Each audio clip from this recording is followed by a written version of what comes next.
Well, howdy. My name's Leaf. I've done some bad things in the past. And well, I don't know you quite well enough to tell you about them. What I can tell you is that I've got an eye for gold and a terrible knack for being in the wrong place at the wrong time. But hey, a bad luck streak can only last so long.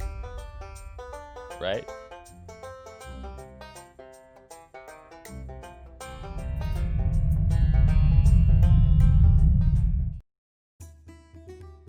Hello, my name's Nia. I'm 20, though everyone keeps assuming I'm a child. I guess I can be a little naive and trusting, but really it's just rude to assume. I'm a mage, or, well, a mage in training, but I left that all behind. My family isn't too happy about it, though. I've been trying to find my friend, Aaron. I really hope he's okay.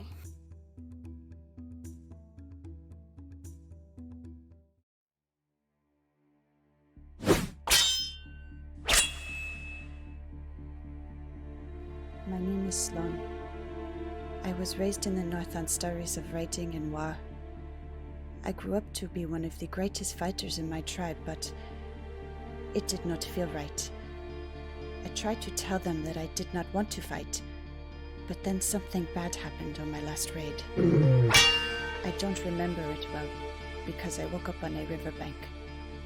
That is where I found Auric, and we have been together ever since.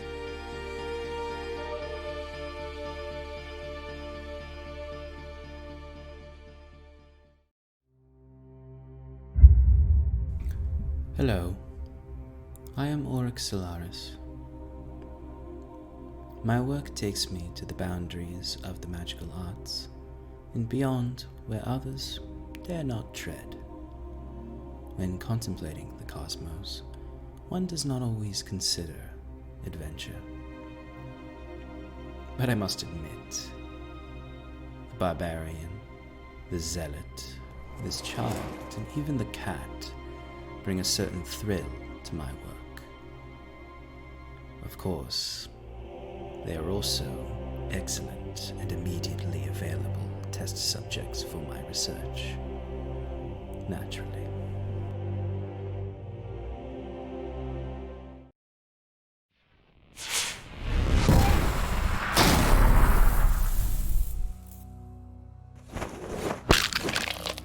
My name is SAROS STARWEAVER. In my time, I have snuffed out the life of more mages than I can remember. Yet, it pales in comparison to the suffering caused by the arcane arts. When fools begin to reach beyond the veil and tap into powers that mortals should not have, I will be there to collect payment. I am vengeance, guided by divine reckoning.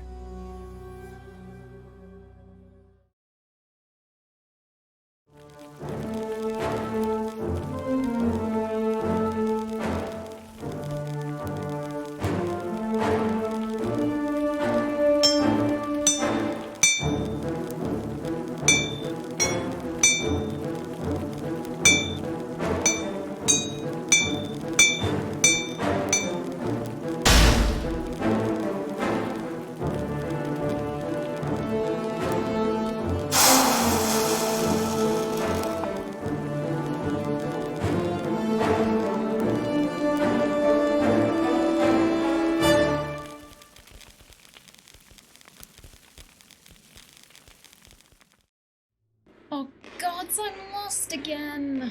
I'm never getting out of here.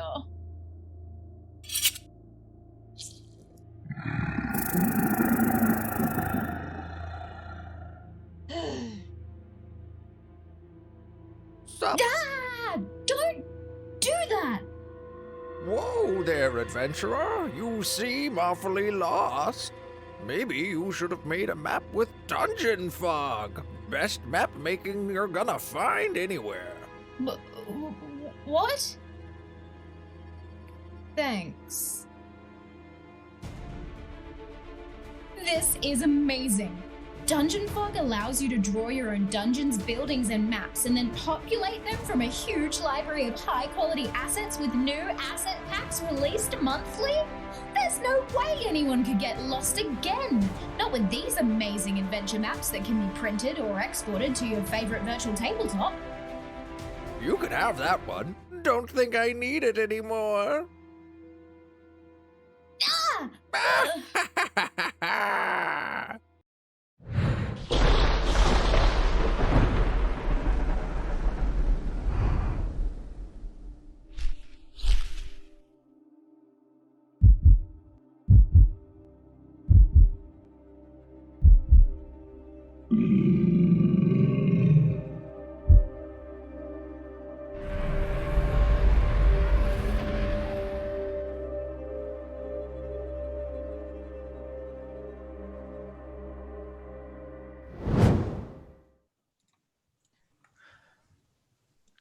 Hello, everyone, and welcome to Roll for Damage. I'm going to be taking these lovely nerds with me today through a custom homebrewed version of the Riser Tiamat campaign, which we have dubbed The Scales Above.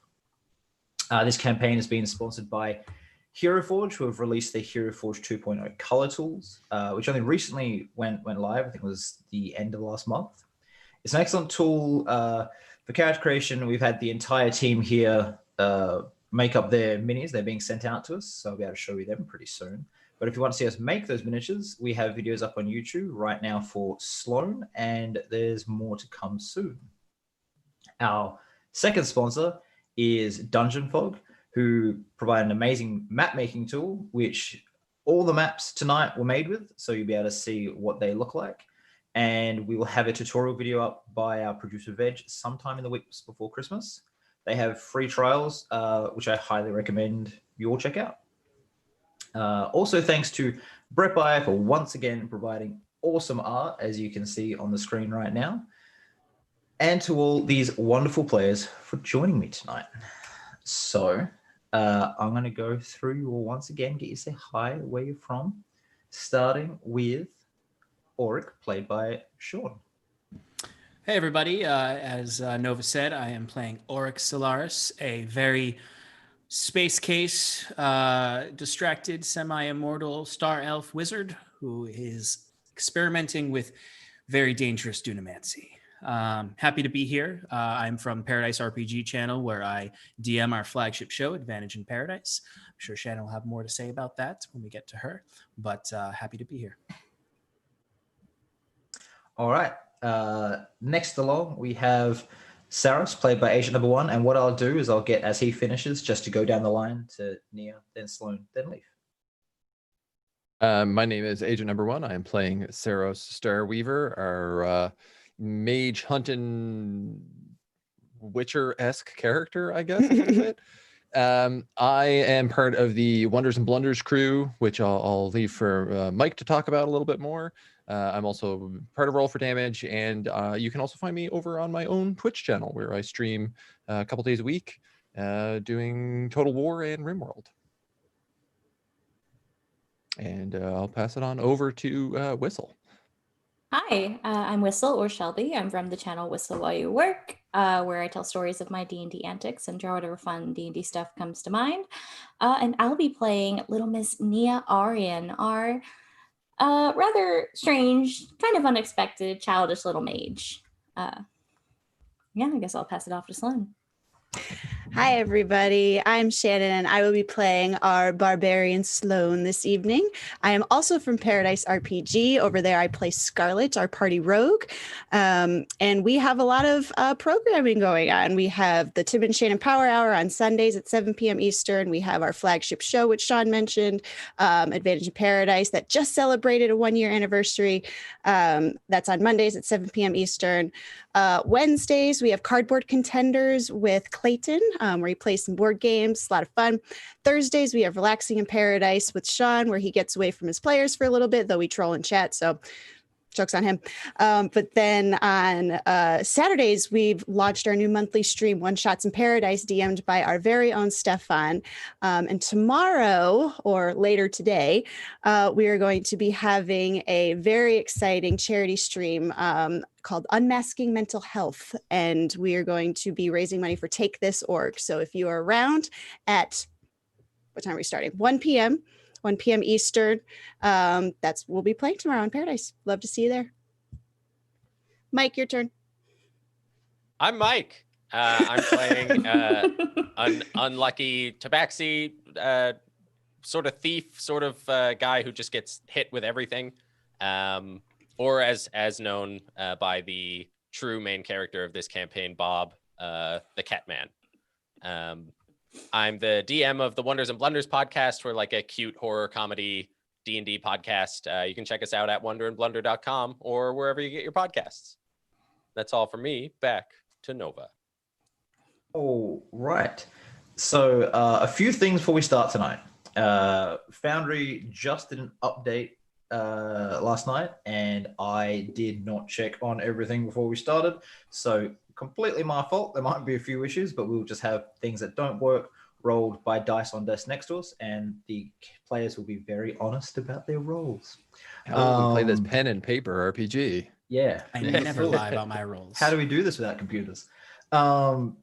The other things are we have the Harrow and Hero Bar. Now, the Hero Bar is a way to help the players out. Whenever you donate at all, it gets filled up, and you can give players boosts and natural 20s and advantage on rolls, all that sort of thing. And that just fills that bar up. Once it gets to the tippity top, they get a special treat, and they earn what we just call hero coins every 25% increment, which they can spend to barter with me to get their way, which happens more often than you might think. The Harrow Bar is the opposite. It's the karmic kickback of them getting all the help all the time. When it fills up, it takes a long time, but when it fills up, a harrowing event occurs, and that's when I get to get help. TPK. So, not yet. I've tried though. So we'll just see how that goes. You tried with us? Jesus. No, I haven't tried with you yet. I can though if you want. Please don't. So to start tonight off, I'm going to hand it over to the party leader, Leaf, to either do the recap or designate one of his underlings to do the recap. A leader is only as good as those who follow them. So did anybody follow what happened last session? As I always do. I will then pass this to Nia and ask that she be kind about the incident that is going to get us all killed today. Nia doesn't even know about it. She's fine. So last week we started off with some Catman spectacle, fun little shenanigans. We went to, I believe it was called the Leaky Barrel, and we met Yaku, and we were waiting for his informant from the lady. What was her? I know it. Rian. I wrote it wrong last time. From Lady Rian to help us get into this council meeting. His contact was it Harvey or Harding? I feel like it was one of those two. I did not write that down. Harding. Harding, yeah. Cool. We were waiting for Harding, and we just kind of got a chance to talk. We learned about SLOANE and Auric and the fact that they met Auric she met Auric while hanging from a tree. He got caught by a rabbit trap somehow. And I spent 3 weeks there. Yep. And then SLOANE found you, but SLOANE does not know how that she got to the riverbank, which was interesting. And when we tried to ask if what happened, she couldn't remember, and a couple wisdom saves happened, in which SLOANE didn't want to talk about it anymore. Leaf had his tail pulled by a child, and then he told that child that tabaxi happened when you don't listen to your parents. And I believe then SLOANE had some fun in the fighting pits while Nia and SAROS stayed back at the inn as we wanted to avoid a Nia getting traumatized and running away situation.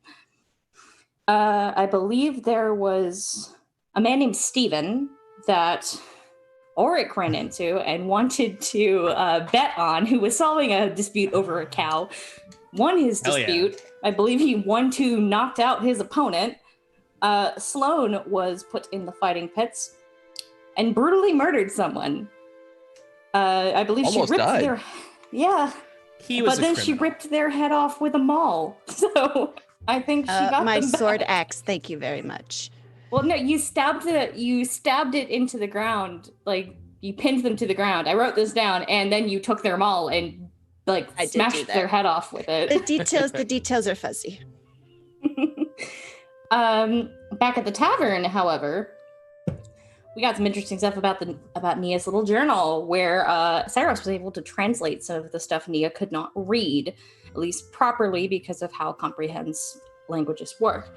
We got a couple little tidbits. Duskfall knows, the darkness in something, the summonings, and the blood of the sister. All of these were written in a mix of infernal and abyssal, and the language that seemed older than that. So, foreboding when Nia's just trying to find her friend. At that point, we met Harding, and he informed us that there were transmutation wizards guarding this place. Got us the schematics. Leaf got a butt tattoo, in which he joined Lady Ryan's little group of underground crime ring. The Black Sabers. The Black Sabers, yes. Thank you. I don't know why I didn't write that down. And the spell killed 5 people, but we had what we need, and then we went to go break in. Plan was that Leaf was going to hide in the rafters while the rest of us were in the kitchens or serving as servants. Leaf got up into the rafters, but ended up killing someone in the process because he was found. We managed to get into the sewers and into the kitchen without being discovered. But right now, there's a dead body on the property. There is a man tied up somewhere, and Leaf is just chilling out up in the rafters. And I believe we ended the session with us hearing someone calling, entering the kitchen and calling out, assuming to us. I think that was everything. That is fairly comprehensive. Pretty good. So I don't feel I need to say any more on most of that. Sorry for tripping over a few things. That is fine. We do also have to kill a guy before we leave. Oh yeah. Yes. Yeah. Oh yeah, that's Yeah, right. or I Gregor die. Holding. Yeah. That's Leaf's. That's Leaf's problem. That's not our problem. Yeah. I'm sharing the problem. I'm sharing it with all of you. So You're delegating the problem. to fill in what happened there, Leaf was bound to the leader of the Black Sabers through a ritual, through a type of geas, and he must complete tasks when ordered or he'll be taking a lot of damage. So the first task, and also takes off a year of his sentence, so to speak. He has a 5-year bond with this person. The first task being to kill a man named Gregor, who is currently in Duskfall. So we'll and see. he's part of the first, the party that this council wants to send out to deal with this Cult of the Dragon problem, isn't he? Yep, that's correct. Cool. These are So- my notes from last session. I can't read that. but kill- Or you're dead. Kill or you're dead. Okay. So right now, the party is split.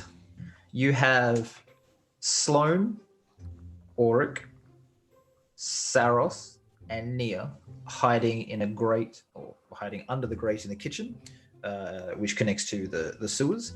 They are dressed in the standard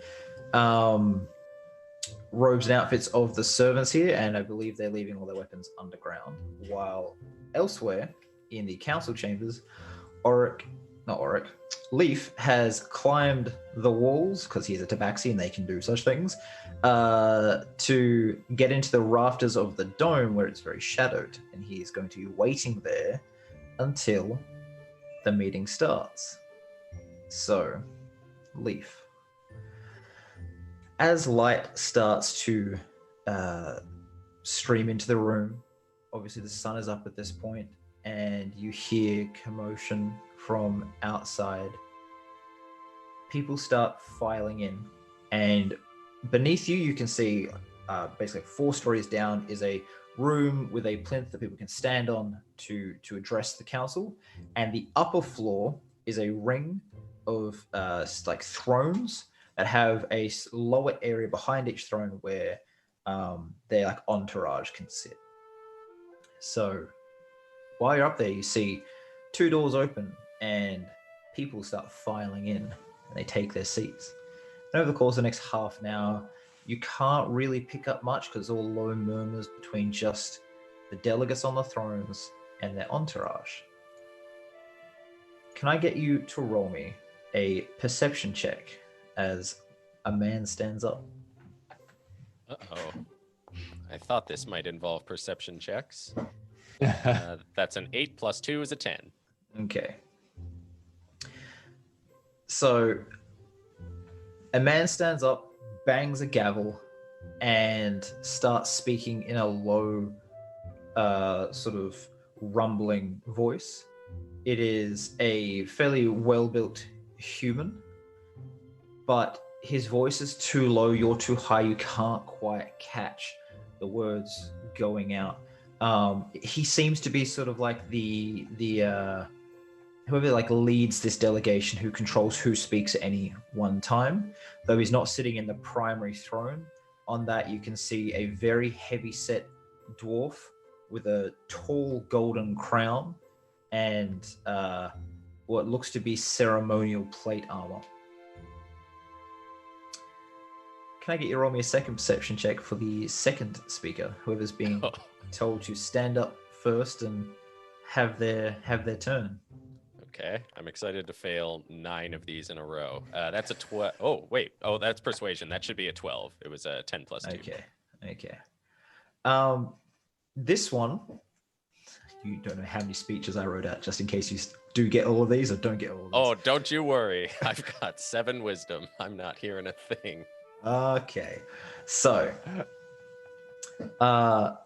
this first person you hear speak is a tall man. He wears a small diadem on his head, holding down silken black hair. He wears a long purple cloak trimmed in white fur.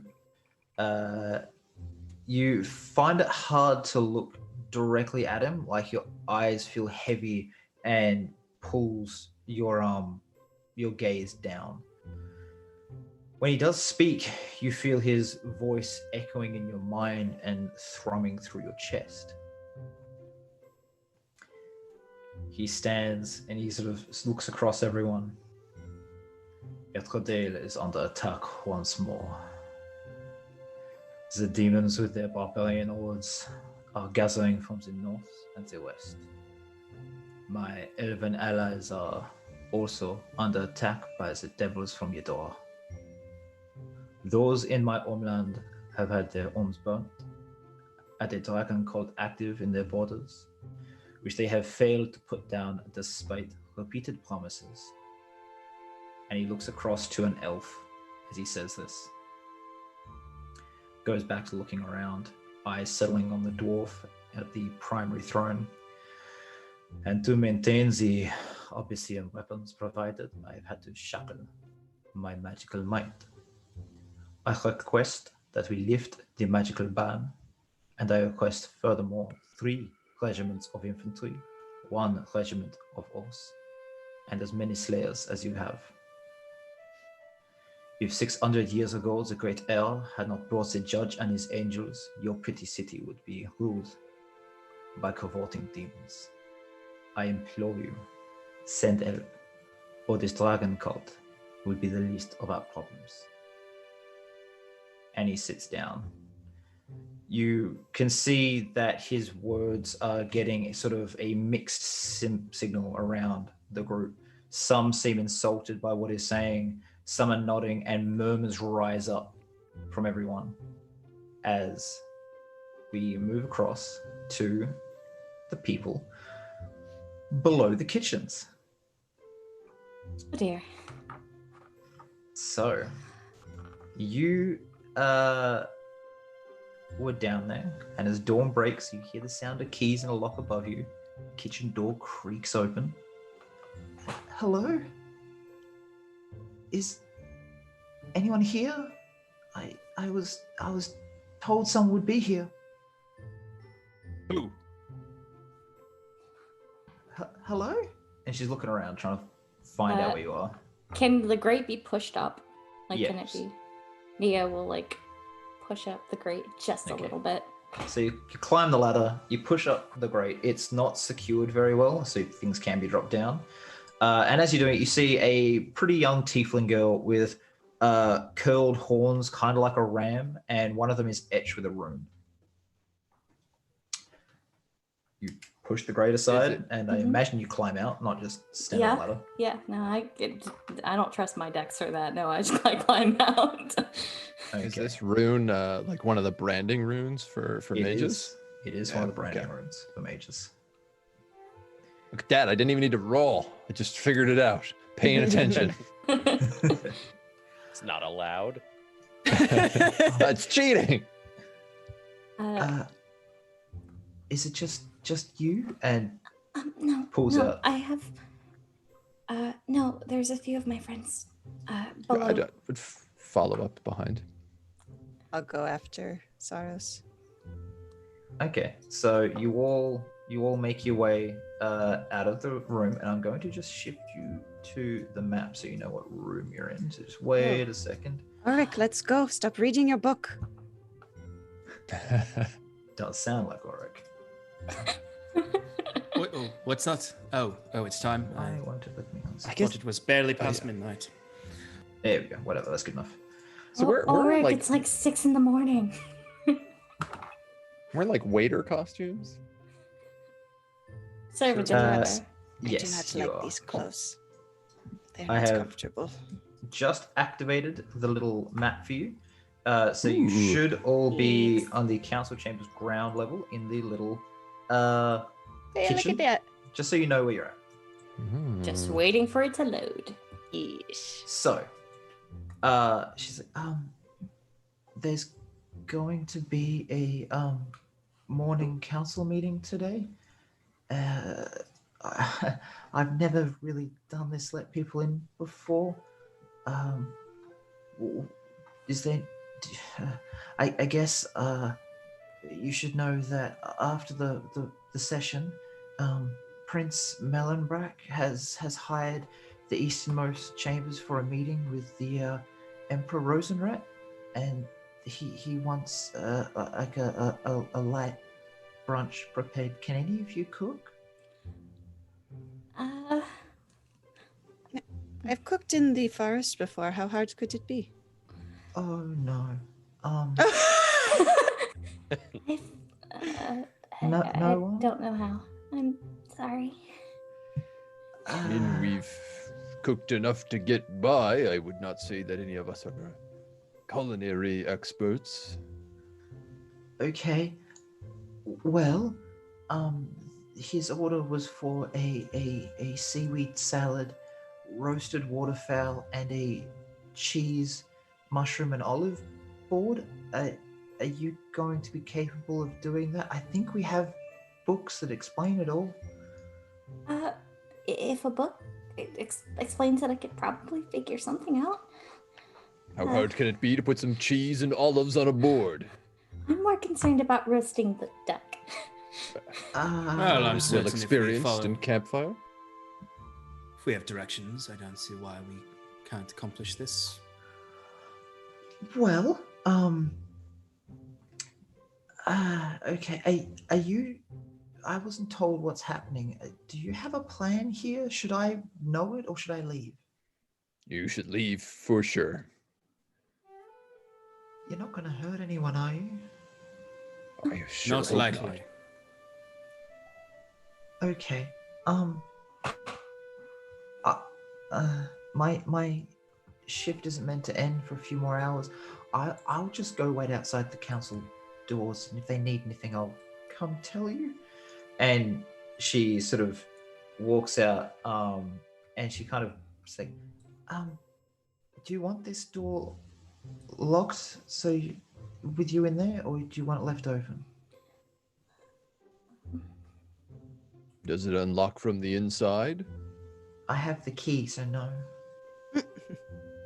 Is there a keyhole on the inside? There's a bolt. She points out, 'cause she's in the way at the moment, that there's a bolt on the inside. Lock the bolt. You can leave it unlocked. Okay. All right. Well, good luck with whatever. And she just leaves. She's very confused as to what the hell's going on here. I don't blame her. All right, you are left to prepare some stuff here. Can I get an intelligence check from two of you? I'll let you guys choose before you roll about who's going to be doing the reading and understanding how this is prepared. John. Yeah, I think It's Auric. two of you, not just one of you. So John can do it twice. that's not how this is going to work, buddy. Will this just be a straight intelligence roll, or? Nice. That's a straight intelligence roll. Beautiful. So That is 26. 26 for reading the recipe. Mm-hmm. I don't know. There's if a I lot should of words on that page. Okay, if you guys can't decide, I'll choose for you. It's fine. I'll just choose a random Yeah, person. I'll do it. I'll do it. even though I'm Yeah, not great. please. Yeah, you don't want me doing it. You That's who I definitely was don't gonna want me choose. doing it. Yeah, I know. Sloane. Yeah. Great intelligence. I was really Setting hoping us to up make for failure. a survival check for the cooking here. Hey, Very that's not bad. nice. Okay, 18? so you sit there, and between you, kind of like, okay, you found how to roast duck, and you found how to make seaweed salad. You got to rehydrate some of the things they've got there. You're pretty confident. You get it all out. Now the other two, can I get sleight of hands as you begin preparing and chopping and all that? Here's where Mia cuts her hand off, Now, guys. Saros, make sure to, as it says here, pat the duck dry first in order to bring out the most crispiness in the skin. That's okay. So, these are fresh ducks that they brought in the morning. And Wait, like Nia- living ducks? No. Yes, there's 6 living ducks on the floor. Find them, Just break their quacking in necks, the and you corner. start. So there's 6 ducks and geese, a mix, and they're all sitting there. And you have to prepare them. And Sloane's sitting there with a big knife, feeling happy, chopping vegetables, and actually doing a really good job of it. Nia, you go to gently start butchering this waterfowl and just more or less stab straight in through the guts, and this most horrific smell fills the room. Oh. Nia, I don't think you were that- supposed to cut there. I've never done this before. I don't know what I'm doing. Don't cut there. That smells bad. There's a little sack where they keep all their food before they digest it, and it just sits there for days. You gotta avoid that with the birds. Oh God, that's so. Oh, Jesus. Sorry. Oh, by the gods, 9 hells. Do you want me to do it? Who wants I to can- I take can over do for it. Nia, who's coughing in the corner as this stinks? I will do it. I will do it. Do I need to make another roll? Yes, you Never do. cooked. I don't know how to do this. You can have advantage because you've already done things pretty well so far with this. Okay. Oh, thank Thank- goodness. Thank goodness for that. Okay. Can't tell that's 12 or 15, but it seems fine. Okay, so yeah, you sit there and you just start chopping away, and you could, like, you've done this before, just off with the head, off with the legs, peel all the skin back, feathers are gone, everything's great. And you start preparing, and everyone's probably a little impressed at how quick that was for you. Right. I'm going to throw something a bit different into this, as kind of like the chef's flair.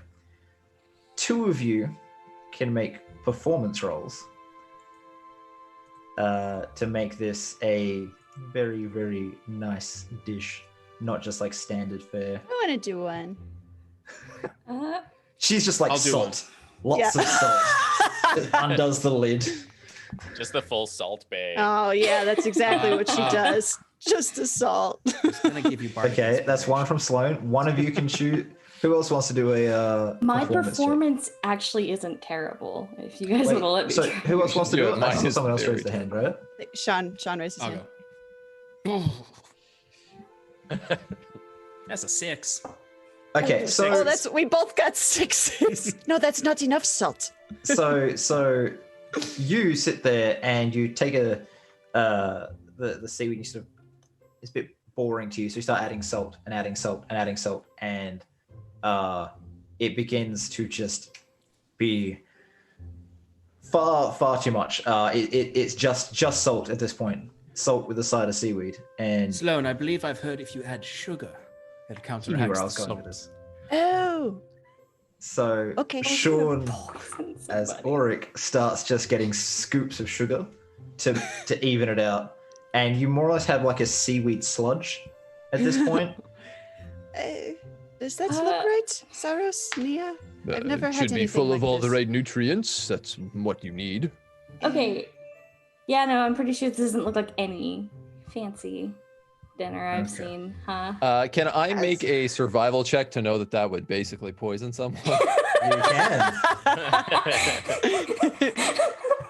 Yeah, I think Auric will taste it.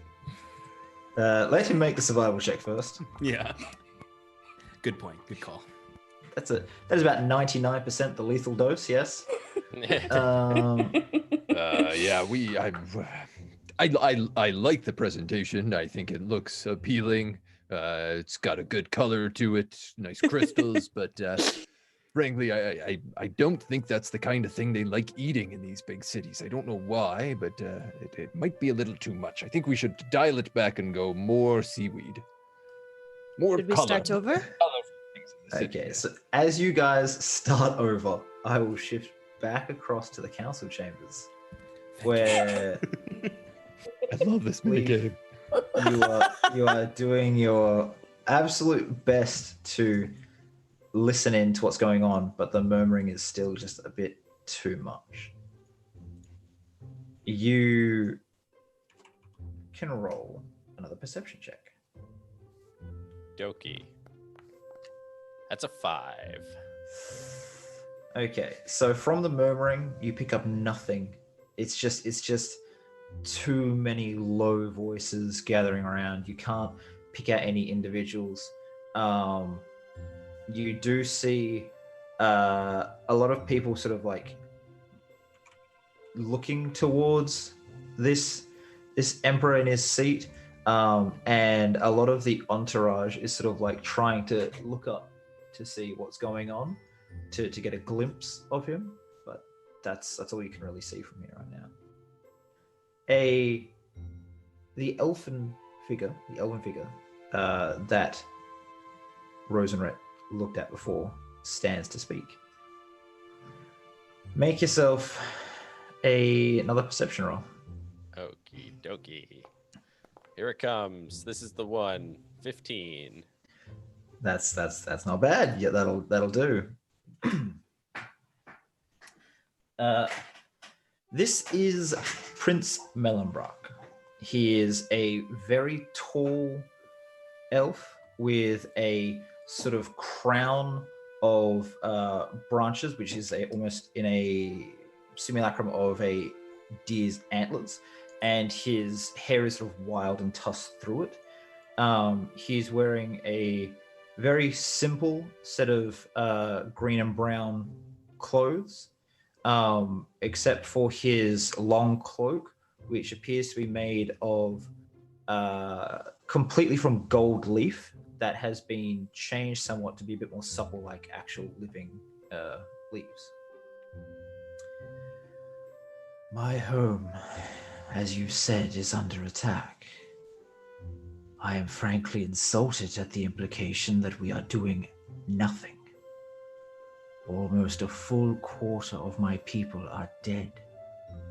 The cult that spread through your lands has targeted my home. Hundreds were found burnt. Those that survived the fires were found as desiccated husks, horrified looks upon their faces. Further than this, a great beast descends upon us, devours entire towns, every man, woman, and child. There appears to be no rhyme or reason to it. I as Prince Mellenbrock, ruler of the Crystal Forests. Invoke the mythos. They were made for these sorts of threats. I can consolidate my people into a more fortified position while they clear the area of this beast and the burning. If the mythos come and open their armories for this occasion, I will donate 5,000 gold crowns to their chapter house here in Duskfall, along with my grandfather's war regalia. And there's a sort of like a intake of breath from everyone. And before he can sort of sit down, that murmuring starts up, and it's not just a low murmur, it's a very active buzz of conversation.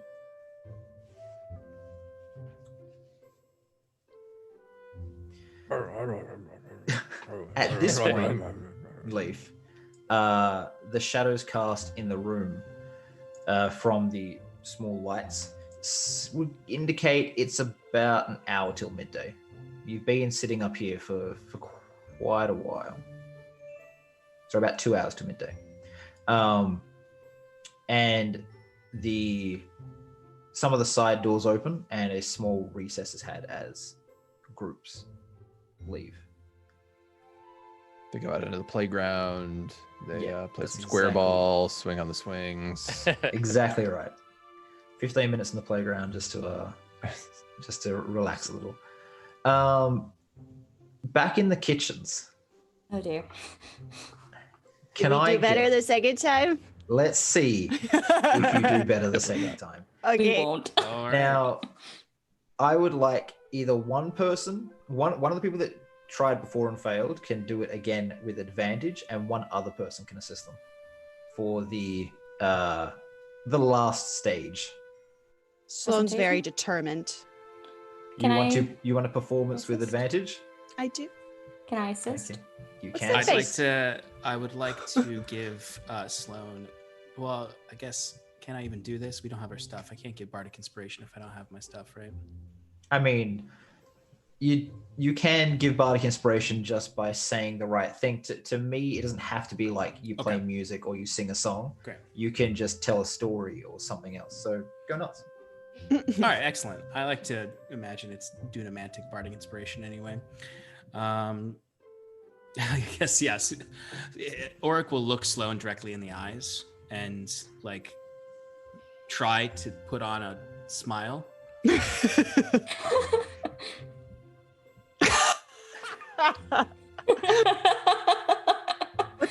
What is happening to your face? I can't do this.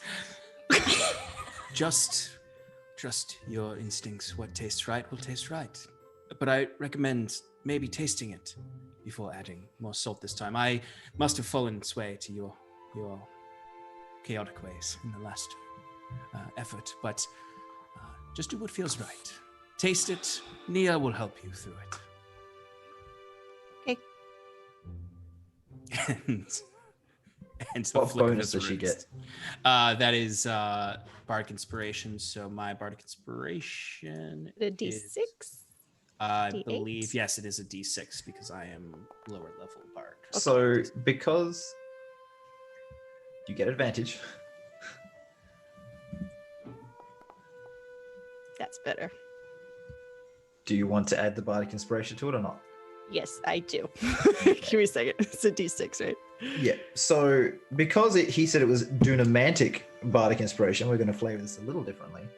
As you're making it, you get a brief flash, very similar to what he does when he repositions a person in time, of what this should look like, of a potential timeline where you've made this correctly.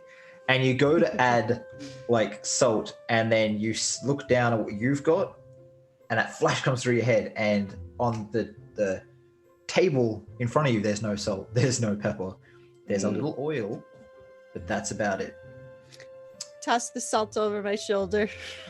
Not just a pinch, but the whole shaker. The whole shaker. Yep. We don't Oh, need that's- this. That's not right. That was the problem. We did too much. Do you want me to roll as well? Well, no. Yeah, sure, go for it. see if you can. Positioning all the seaweed. See if I fuck this up. Saros just grabs a broom. 13. That's not terrible. Yeah. You've So made this. you do all right there. So you sit there and you've done it. You've made this pretty well. Nia has sat there and she's pulled the waterfowl out. Everything looks pretty good. Auric and Saros are preparing the board, and there's a knock on the door. Hi, you've got the bolt locked. I can't get in. I go and unlock it. I have to take this to the meeting chambers. There's something going on outside. You guys should definitely lay low a little bit here. What's going on? I don't know, but all the flash brutes have left their little dorm room, and there's slayers outside.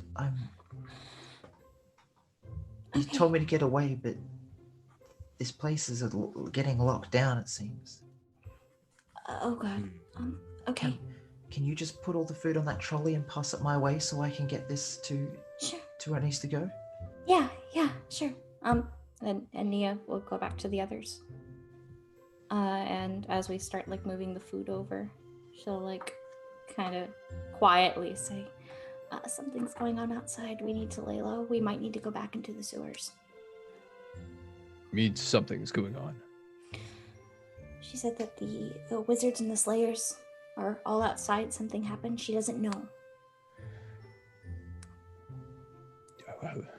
Do you think Leaf that could be Leaf in got danger. caught? I don't know. I don't know. She didn't know either. But we need to plate this for her. Maybe one of us can go taking a look. But this place is getting locked down, and certain ones of us don't want to be found. And she's kind of pointedly looking at Saros because she did notice that you were specifically really laying low. I don't have my turn timer here, but I'm going to turn an imaginary sand timer and place it. Thank you, Sean. I just want you to hold that up for the screen for the next however long it takes to run through. Cool. Okay, I can, no offense, but I think I'm the most normal looking out of all of us. If you'd like, I can look around. I mean, I look pretty unassuming, right, Auric? Most of the time. Offense taken, but I think you're right. With the last Yeah, time you good went point. by yourself, you didn't come back. The last time I went by myself, a demon also tricked me into getting into a cage. Yes, well, there could be more demons outside, so I don't think you should go. Or keep an there's a eye bunch out of for slayers. prison cells and don't walk into them. Yes, I won't walk think she into is the our cage. best bet here. I'll They're be very quick. noticeable. Keep an eye for Leaf. I will. Maybe you can accompany our friend here, as if you were just assisting her.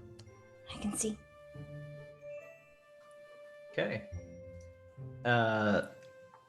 Whistler, you can now move around the map to open doors and stuff, and I'll tell you. Yeah, my when you see view stuff. on the map is kind of weird. The square is just I just see a square that's There should be not a door that you can click on to open it. okay. Yeah, no, the view's just weird. I can't see where I'm putting my token. It's cool. Just drag it around a little bit, and it should give you more view. So as you move out, you see a long sort of corridor. I can't see where I put my token. That's I'm in a fine. black void. I will describe it to you. I know Thank that you. the chat can see it, so it's fine. You can just look Yeah. at the stream for a moment. Okay. So you see a long corridor, and to the left of you is another door, which appears to run along the long wall towards the front of this area, and to the right is with a sign saying Western Meeting Chamber, another door. Where would you like to move? Is there a window anywhere close that looks outside towards where the girl? Did she tell me the direction, or did she say there's just people outside? She just said there's people outside. Most of this area seems to have no windows. Okay, yeah, I can't like see where my token is. I'm sorry. It's okay. Like I said, look at the stream. I'm looking through the stream. Figure it out. I guess I want to go forward because I can't really see much of the map. You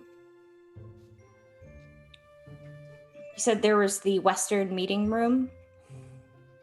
Yep, you can head towards that if you wish. I think I'll listen in on it, right? Because I want to make sure that no one's in there before I start poking around. To the door, you hear nothing. There's no sound from the other side. Do you want to creak the door open? Yes. There's a small lantern there, and like just peeking through, you can see another door, which again has the sign Western Meeting Room. And now that you're close to the door and you're not got such a hard angle, you see the one you're on here says to the Western Meeting Room. Oh, so this isn't the meeting room. This is heading towards it. Then yeah, I guess I'm gonna follow this. As you and move listen in on this next door. You see two sets of stairs that lead up and a door directly in front of you, which says Western Meeting Room. No sounds are coming through. The roll of perception check. Okay. And I'm assuming I'm still not okay. Hold on. They said it was the Eastern meeting room was where Melonbrack and Rosenrack. Rosenrack. Yep. Who is that? The Emperor of Etredale? It is. Okay, I never caught the last name before. There is no sounds that you can hear, no footsteps. You're concentrating. Nothing. Do you want to crack open this door as well? Yes. Because I can't hear anything against You look inside, there's a hearth against the wall where the door is, and then to the far side from where you're looking on the eastern end is a long couch, but you can't see anything, you can't hear or smell anything. There's nothing then I leave. Going on there. Then you I want to go leave. in? You just want to? No, I don't trust this. No, I go back into the corridor. How much time we got there, Sean? Flip. Oh God. As you move towards the other door, you're about 10 feet away from the kitchen, and you've gone to open another door. As you reach out to open it, it opens. Ah, fuck. And there is a about 6 foot tall, shirtless man in like sort of torn pants with a hand axe and a shield, and he just looks at you. He's tattooed from head to toe. I step back. I'm so sorry. I didn't mean. Who are you? Part of the kitchen staff. I don't recognize you. How long have you been here? She said to fuck. I have no idea what this. Since they All asked right, us you're to coming cook. with me. And he reaches out to grab you. Fuck. All right, yeah, I'm freaking. She's freaking the fuck out at this point. You can make. He's going to try to grapple you, so you can make yourself a acrobatics or athletics check, or you can just let it happen. That's the question. I think because I don't want the others getting discovered, I'd let it happen and I go with him. I don't want the others being found. He grabs you, and his grip is very, very strong. He starts dragging you through the area to the second time this week I've been kidnapped. Cool. Yeah, I won't drag you through the entire thing, but he drags you to the far side of the building, down a set of stairs, Cool. unfortunately for Nia, into a long corridor with gated doors all the way down Of course. You're fucking kidding me. And it was I a don't- simple question, lass. You can either spend your time in here or you can answer me. I've been here since this morning, sir. And how long have you worked here? I just started today. Convenient. What do you know of the bodies outside? There's bodies outside? Genuine shock because Nia didn't know about that. One with a hole in its eye, stabbed it seems.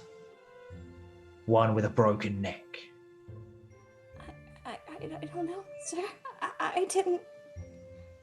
Where? That's terrible. He's going to make an insight check on you. You can. This looks like something a 14-year-old girl would be capable of. Yeah, right? I would also like to point out, Nia does not actually know about bodies. Yeah, can you do me a... about bodies in general or the dead bodies? Well, she doesn't know that there was What's dead bodies biology? outside. Make a flat... make a pathetic check for me. Pathetic check? Oh, God. Can I use my nat 20 on this pathetic check, please? I have one, and I want to use it, please. Okay, do it. Yeah, I'm burning my nat 20. Thank you. I think it was Jedi who gave that to me. Thank you. You sort of like sit there and you start crying and you back away, Yeah, and it's all definitely. an act. It's half an act because you're still, It's you know, not an act. Excuse a me. small threatened girl. I'm scared. But you know, just sobs and tears and like runny nose, and he's like, "Oh, get the fuck out of here," and just lets you go. I run back upstairs. He's following to make sure you get out, and he heads towards the kitchens. Oh no. Fuck. You got 20 seconds ahead of him. What do you want to do? Okay. I guess I'm gonna do this. I guess I'm doing this. This might get us in trouble, guys, but it's what Nia would do. I'm gonna subtle spell because it avoids verbal and somatic components. I'm going to subtle spell to, what the fuck? SAROS. And it's gonna say very simply, get in the grate now. On you go. Are you okay? So you are. Where do you do that? Do you do that from the dungeon, or do you do that from sort of the, like as you're running through? I have to know this. As I'm running, because I'm hoping that I can like round a corner, do it real quick before he sees it. That's what I'm hoping I can do. How many feet of stone does this go through? What's the spell? Read the spell exactly. Hold on, I'm getting it. Spell. Oh my god, I'm shaking. It's all going according to plan. It's exactly what Cannot go through magical silence. 1 foot of stone, 1 inch of metal, thin shade of lead. But I'm hoping I can do it when I see the door because it can go through 3 feet of wood. Go good in the kitchen. Tell you what, roll me a d20 on a 10 or less. It is going to be before you get to the door. Sloane is actively looking for creme brulee ingredients. Are you kidding me? Do you have any sort of boosts or anything to up that? Do I? Can I You give wanna her my use- hero coin? What's the worst that's gonna happen? If you want to, I'll let you spend your hero coin to add 1 to that. Add 2 to Please? that roll. Oh, so thank you. Okay.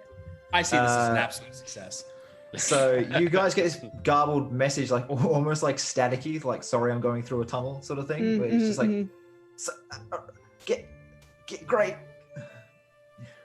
Decasting magic? And Couldn't be that stupid. You just hear like Zero stop in the kitchen, like he's sweeping up the salt, and he's like, "What? No. Oh, And just goes right back to doing it, thinking it's Oh my god, get in the grate, god damn it. as you cast, despite it being subtle spell, because of what this place is, runic fire creeps along the floor and through the cracks in the tiles and up the walls in a 5-foot square around you, showing exactly where magic was cast.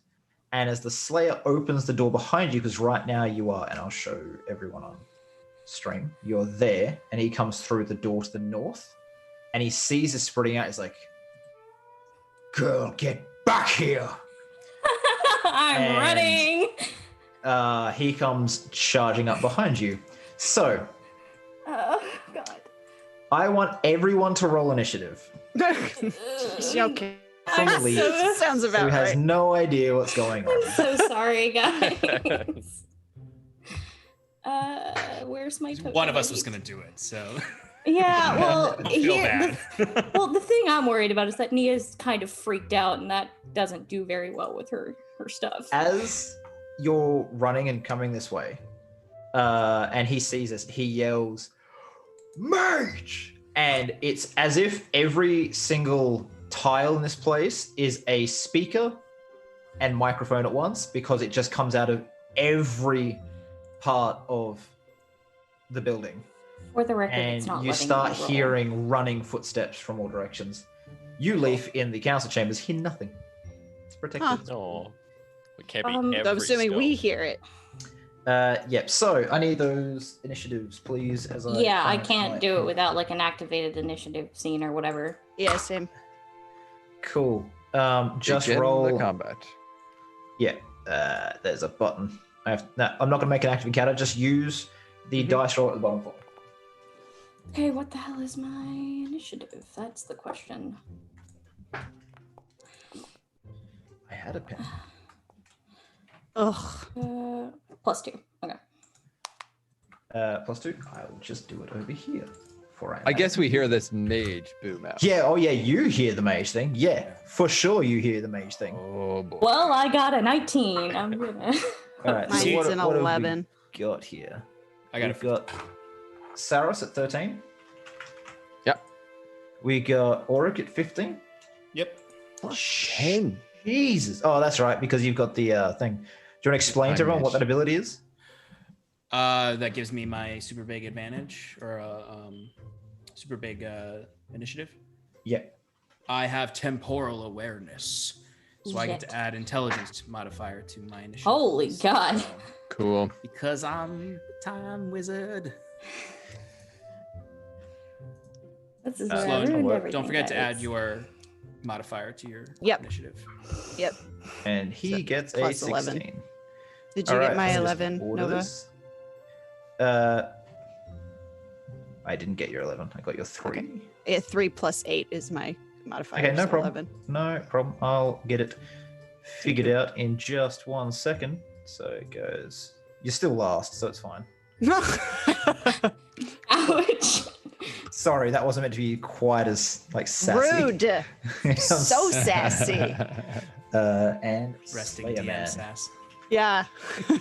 All So the DM reason this sass. isn't using the active encounter is because I didn't add the Slayer to the pool of 40 enemies I fucking threw in there. Wow. earlier today. Didn't expect us to cast magic in like the first 30 minutes. No, of not like the first hour. I was like, it'll happen another day, not today.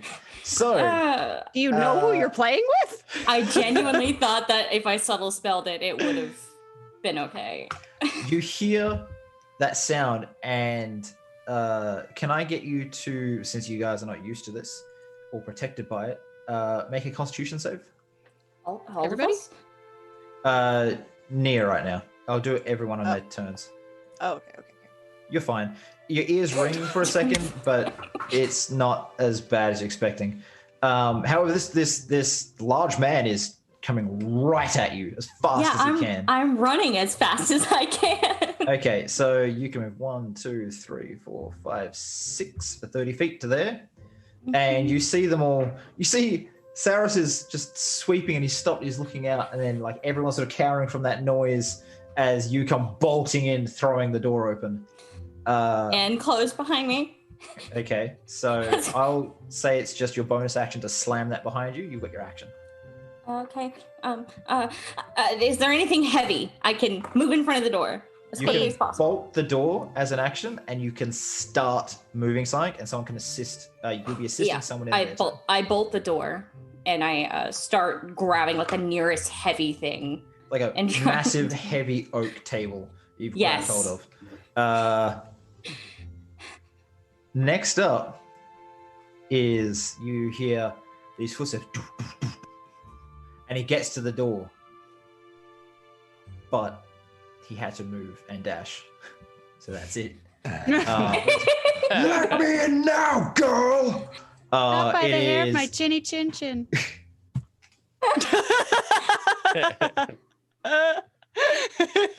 Right. Auric, it's your turn.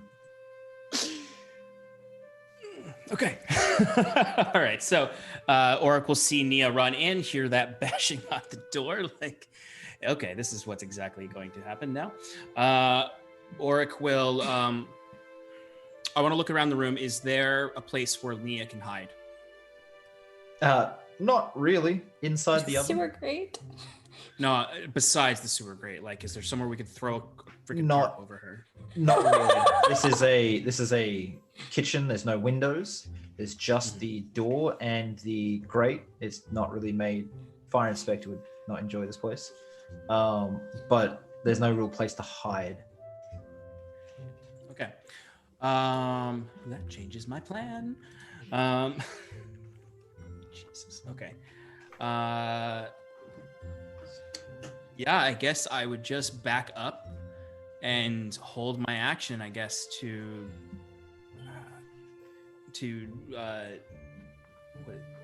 temporal shunt this guy if he comes in. Okay.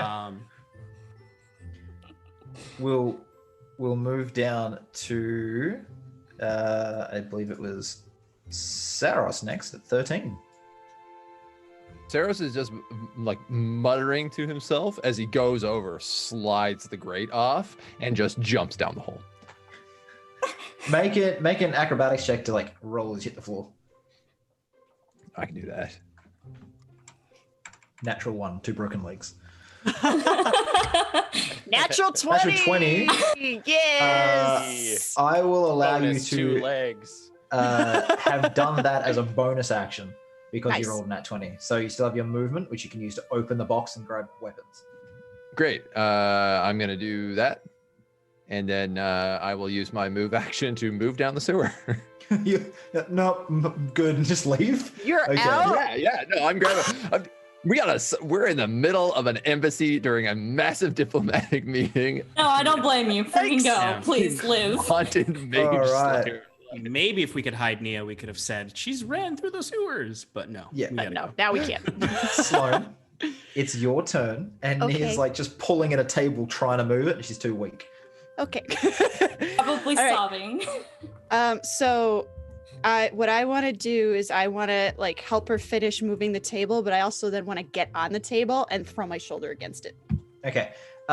Make a athletics check at advantage to shift big old table. Okay. What did you say? Athletics? Mhm. Okay. There's 1. Jesus. Nice. And there's 2. Yay! Jesus. All right. So Nice. I'm gonna. Do you mind if I flavor this a little bit? Go for it. You shove Nia out the way, and you grab the jar table in one hand and a cabinet with another, and just pull them together in front of the door. And then put your hand against it and look to Nia like, "This isn't hard. What are you talking about?" What happened? I just imagine like little snow flurries are around her at this point because she's freaking the fuck out. I was just looking around and then he came up and I tried to warn you. I didn't realize it would set this off. Okay. Go Okay. down in the grate. We're gonna move back to Leaf, Please, I need to breathe. who is currently up in the rafters. Sorry, Leaf. He's got a piece of like old bacon that he's like taken out of his pocket. He's just sort of chewing on it. Like, Yeah. oh god, I hope their job isn't as boring as mine. A tall man with a long face walks into the chamber. Everyone else has returned to their seats as after recess. And he's come in from the ground level, his green robes fluttering behind him, and stands on the plinth in the center. As he walks, lines of blue runic fire spread out from him up the walls, and a sort of what was an invisible dome separating the lower floor from the upper floor starts having this fire cling to it and drip to the floor. Mellenbrack stands. I suggest you dispel your magics. They will avail you nothing here. Who are you to come waltzing into our meeting? The man in green turns to face Mellenbrack. And when he speaks, his voice is amplified by magic. It's sort of has an unnatural tone that seems to quake the air as if it's flexing against the bounds of reality. Everyone that hears it winces, apart from Rosenrat, who seems oddly unaffected by whatever this man in green is doing. Boy, there is nothing to dispel. I am the magic. My name is Karzuk, and I have come here with a warning. Unite or fall. The darkness is returning. The end is coming.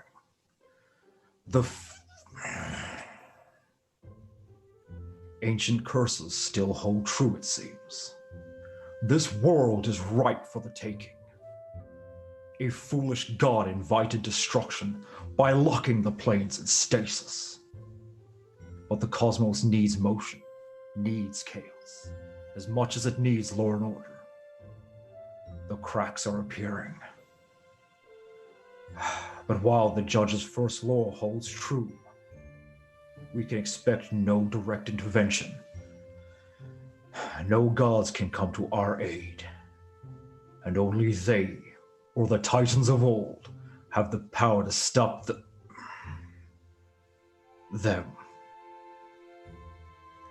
The first is here, inciting destruction, causing you all to fight your pointless wars. Cease your bickering and unite. Search for a way to stop them.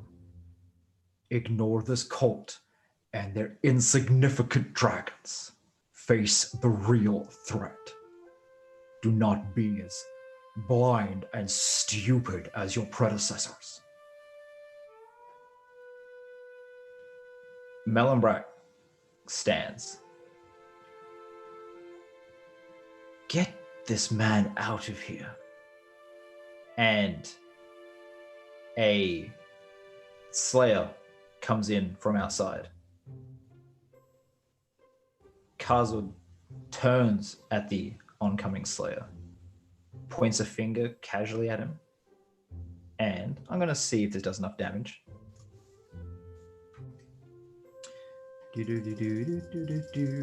I know this guy from another campaign. Of course you do. Easter eggs. It's not a fun time.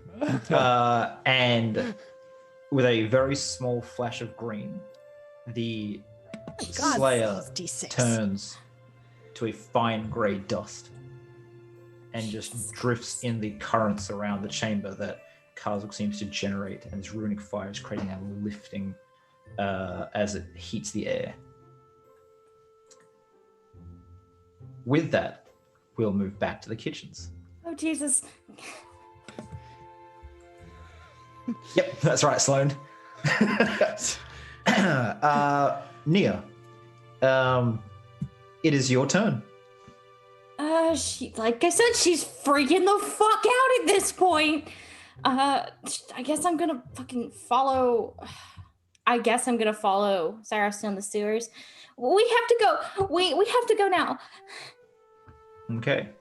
You drop down to the sewers. Make an acrobatics check. Oh, this is gonna be fun. Here's where I break my legs. Acrobatics. Natural one.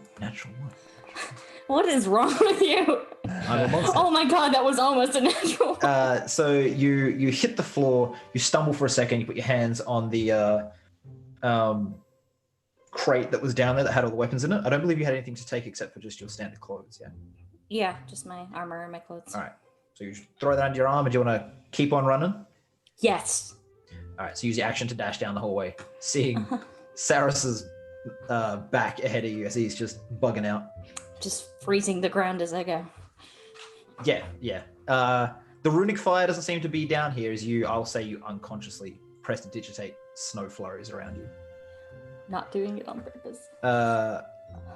It's the Slayer's turn. And he starts taking his axe to the door. Oh, good. So he's going to Good. firstly make an attack.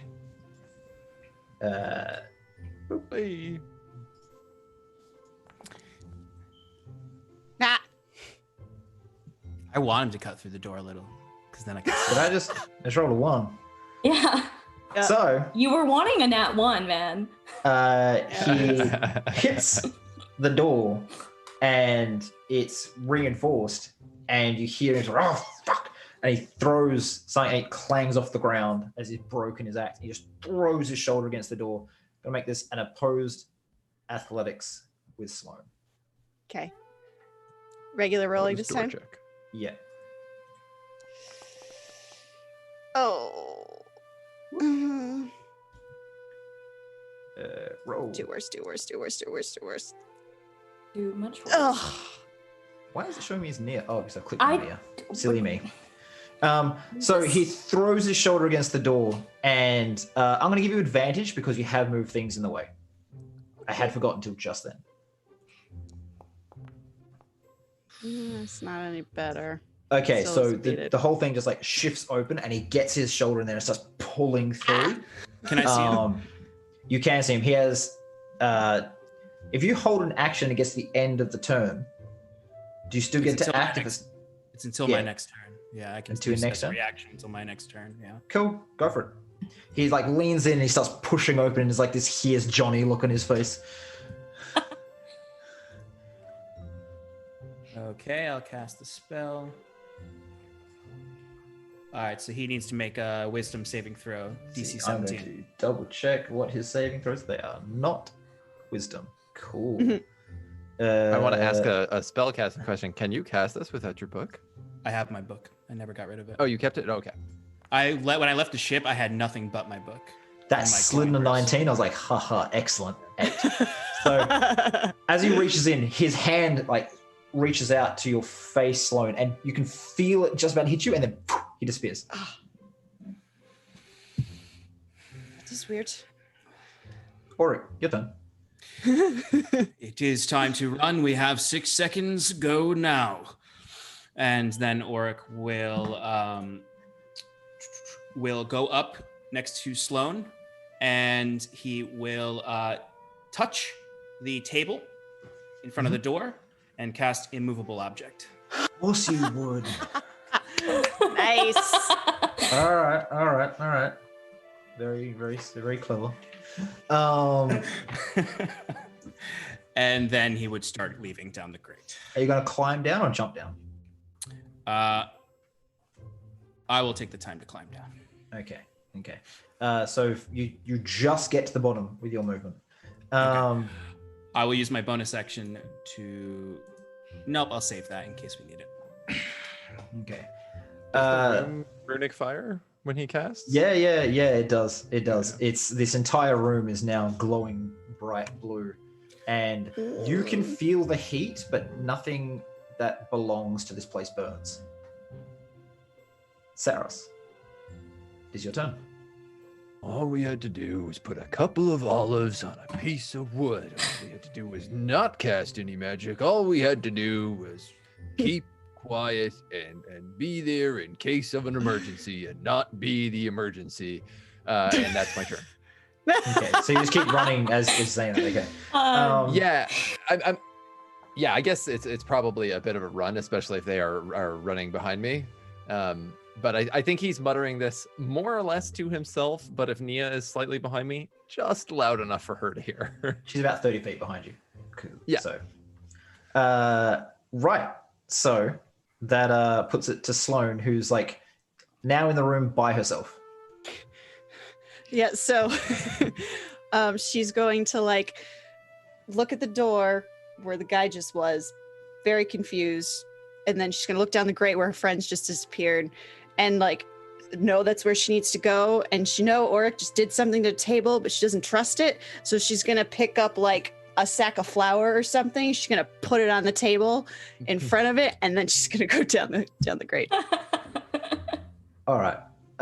You run down. Well, you climb down or jump down the grate? Oh, I'm jumping. Okay. What do I need to roll? Auric, make a dexterity save. Oh! I fucking knew it. I knew it. I would do the same thing. I didn't even think about it. That's pretty good. I'm gonna 21. play with this as well. You sit there and you, with a wave of your hand, you actually just slightly slow SLOANE's personal timeline, and you just take a quick step back, and she just like lands on the floor in front of you. You have to make an acrobatics check now, SLOANE, since he didn't get crushed. Okay. Oh, that was almost an 18. Because all of the momentum is still there. Yep. You jump down and you're a bit bigger than the rest, and you kind of bang off the ladder, the walls, and the other stuff, and you just land face first, prone on the floor, taking it's a 30-foot drop. I'm gonna break my leg in this campaign too. 11 points of Oof. bludgeoning damage as you hit the floor. You can, as an action, collect your gear, and next turn you can run. Yep. I'll collect anything that like anybody left behind. My stuff, including anything that anybody left behind. As you reach for your weapon, you feel this shock of warmth up your arm. You feel your heartbeat in your head and this tingle at the back of your skull. And you can almost taste that feeling you get when you're in combat. And without realizing much about what you're doing, you find yourself staring up the ladder. Make a wisdom save. Oh boy. Oh no. You've got this, SLOANE. Come on. It's time to go, SLOANE. We need to go. Nope. Oh my god. Do you want to use anything to try to change this? Oh boy. Okay. Since you have no more of your turn left, we'll see how this goes in a minute. Okay. Nia, Cool. just keep running. Uh-huh. Yeah, keep running, sobbing, Okay. feeling terrible as I'm hearing SAROS muttering. The Slayer pops back, and you can hear footsteps echoing. He's like, "They're in there!" And you hear as 2 to 3 sets of footfalls enter the kitchen above you. And we'll take a break. Oh. My god. I can't wait that long. I know. I need So to we'll wait see that you long. all in a few minutes. Everyone, I think, needs to take a minute to stretch and breathe as things are getting a little bit tense. No, this is amazing. See you in a minute, guys. We're not getting to the ship tonight. Yes, we are. Yes, we are. We're going straight to.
Well, howdy.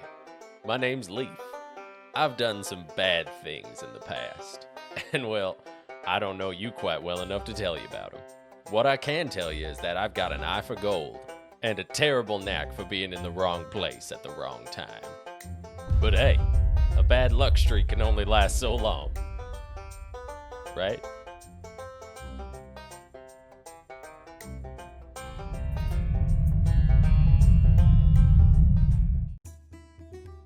Hello, my name's Nia.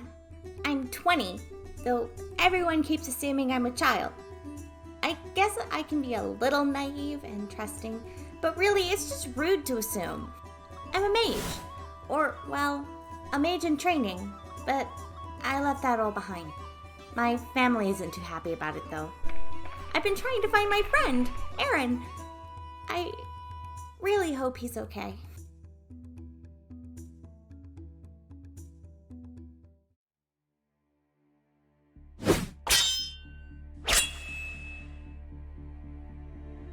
My name is SLOANE. I was raised in the north on stories of writing and war.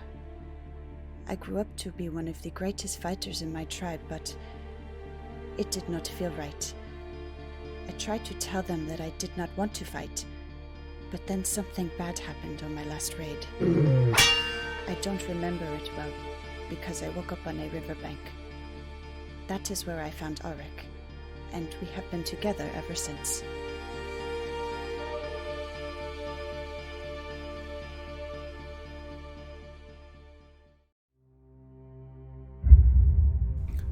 Hello, I am Auric Solaris. My work takes me to the boundaries of the magical arts, and beyond where others dare not tread.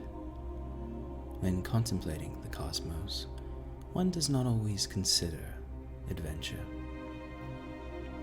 But I must admit, the barbarian, the zealot, this child, and even the cat bring a certain thrill to my work. Of course, they are also excellent and immediately available test subjects for my research. Naturally.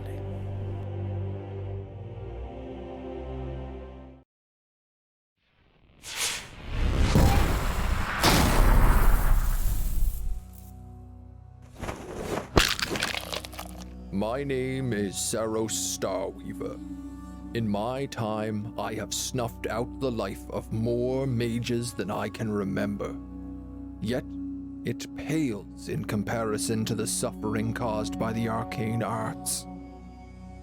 When fools begin to reach beyond the veil and tap into powers that mortals should not have, I will be there to collect payment.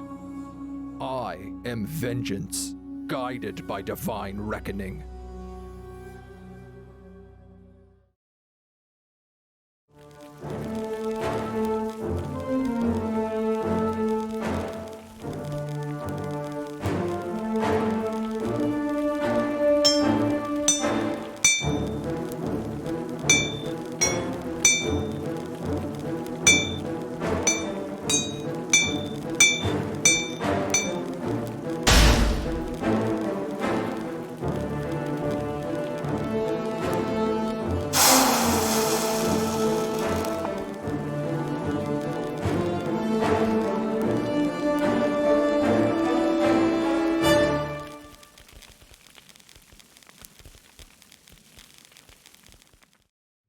Oh gods, I'm lost again. I'm never getting out of here.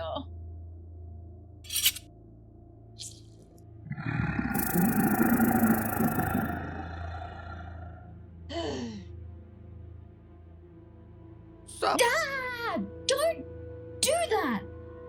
Whoa there, adventurer. You seem awfully lost. Maybe you should have made a map with dungeon fog. Best map making you're gonna find anywhere. What? Thanks. This is amazing. Dungeon Fog allows you to draw your own dungeons, buildings, and maps, and then populate them from a huge library of high-quality assets with new asset packs released monthly?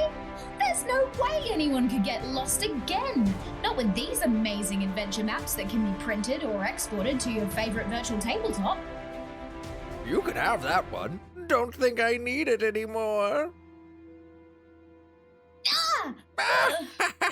Ah!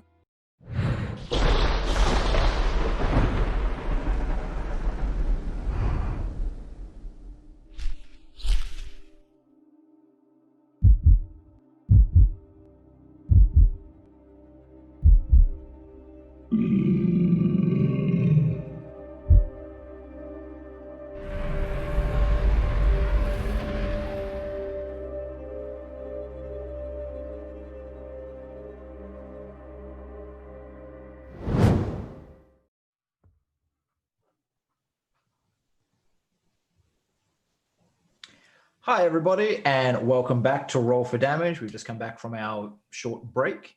Hope you enjoyed the clips we ran for you. You're returning to the scales above, where right now everyone's in all the trouble, and once again, it's all Nia's fault. So, technically, it's Leaf's This fault. time, yes. Leaf's I accept full responsibility, but what happened in whatever the fuck that was not my fault. just Every to get a time Nia's real just- quick recap, Leaf is currently clinging to the roof of the council chambers, technically sitting on a rafter, listening in. A man in green has just turned a slayer to dust. And in the kitchens, which are now empty because everyone had to run away because Nia cast spells in the please don't cast spells place. And they're now being chased by guards. So they've retreated to the sewers trying to get out. Now that everyone's caught up, let's get back to Leaf. The dust from the Slayer is just slowly swirling around. And Kazo turns to look up the elf. And as he sort of like locks eyes with the elf, there's this small like burst of energy, and all the motes of dust just freeze in the air. You are foolish. I have spent hundreds of years researching why they are coming and how to stop them, finding nothing. You are so scared of some pitiful, overgrown lizards. It was my family who split the Tyrant Queen to start with, my brothers who exiled the Red King and bound the White Queen beneath the earth, who founded the Chironian kingdoms, who taught the elves magic. You are all nothing, and will die screaming as your world ends.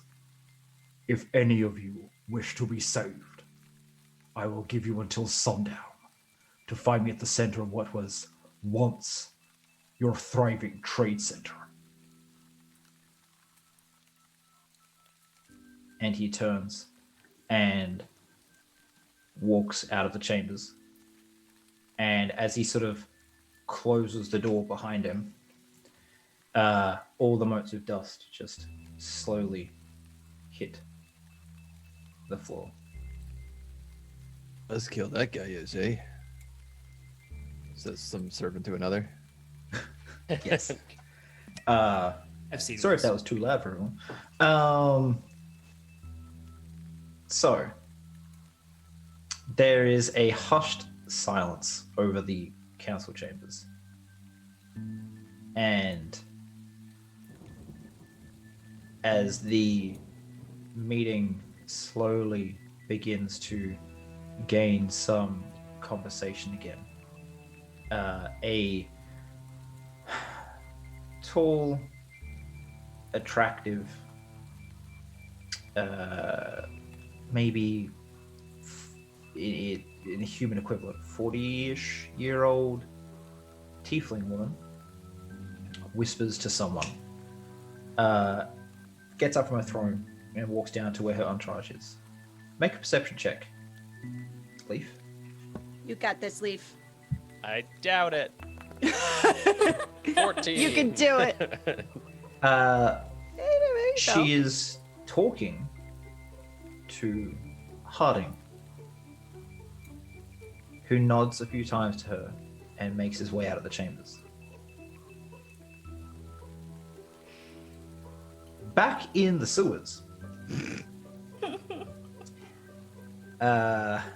we have, I believe, Auric's turn, actually, because it is just the Slayer saying, get them. What would you like to do, Auric? Auric will look to Sloane as she collapsed onto the ground, turning around to her and say, catch up with the others, I will be right behind you. As he'll start climbing the ladder. And when he gets to the top, he will cast immovable objects on the grate itself. I'm going to allow Sloane, who right now is fixated on the chance of a coming fight. You watch as someone seems to, you just hear it as like a buzz in your ear of, you don't really pick up what is being said. It leaks through slowly, but someone's going to steal your fight up that ladder. If you wish to make an attack of opportunity to stop him, whether that's an attack or a grapple, whatever you want, I'll allow Kill the maid. My God. It'll be a disadvantage because you're kind of, you know, half prone, reaching for weapon, turning up, or like your body's contorted, but yeah. I don't think she would attack with her weapon, but I think she is gonna try and like reach up and like pull him back. okay. What I'll do is you, Auric can make a acrobatics or athletics at advantage to keep climbing up and avoid what she's trying to do to you. And Sloane, you will make your athletics to grapple at disadvantage. I will burn my hero points to succeed here. Okay, Spicy. so you reach out and you kind of hear her move, and as you glance down, you see her reaching out. This like look on her face. The eyes are dead, but the mouth is curled to like a snarl of rage. And you once again just slow her down accidentally as you're trying to still control Dunamancy in its entirety. You've got a lot to learn, but she just slows down to this very slow crawl. And I think Auric would pause for a moment there in his sort of extended, slowed sense of self and just sort of cock his head, looking at her slowed form, reaching out to him, confused. He's seen her violent before, but never against him.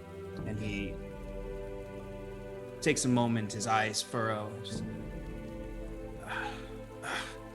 before returning to what's important and casting movable object on the grate.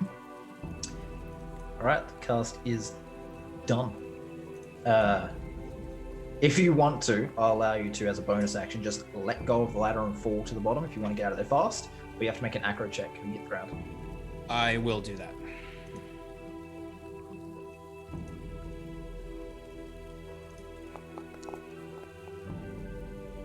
Oh, nice. Nice.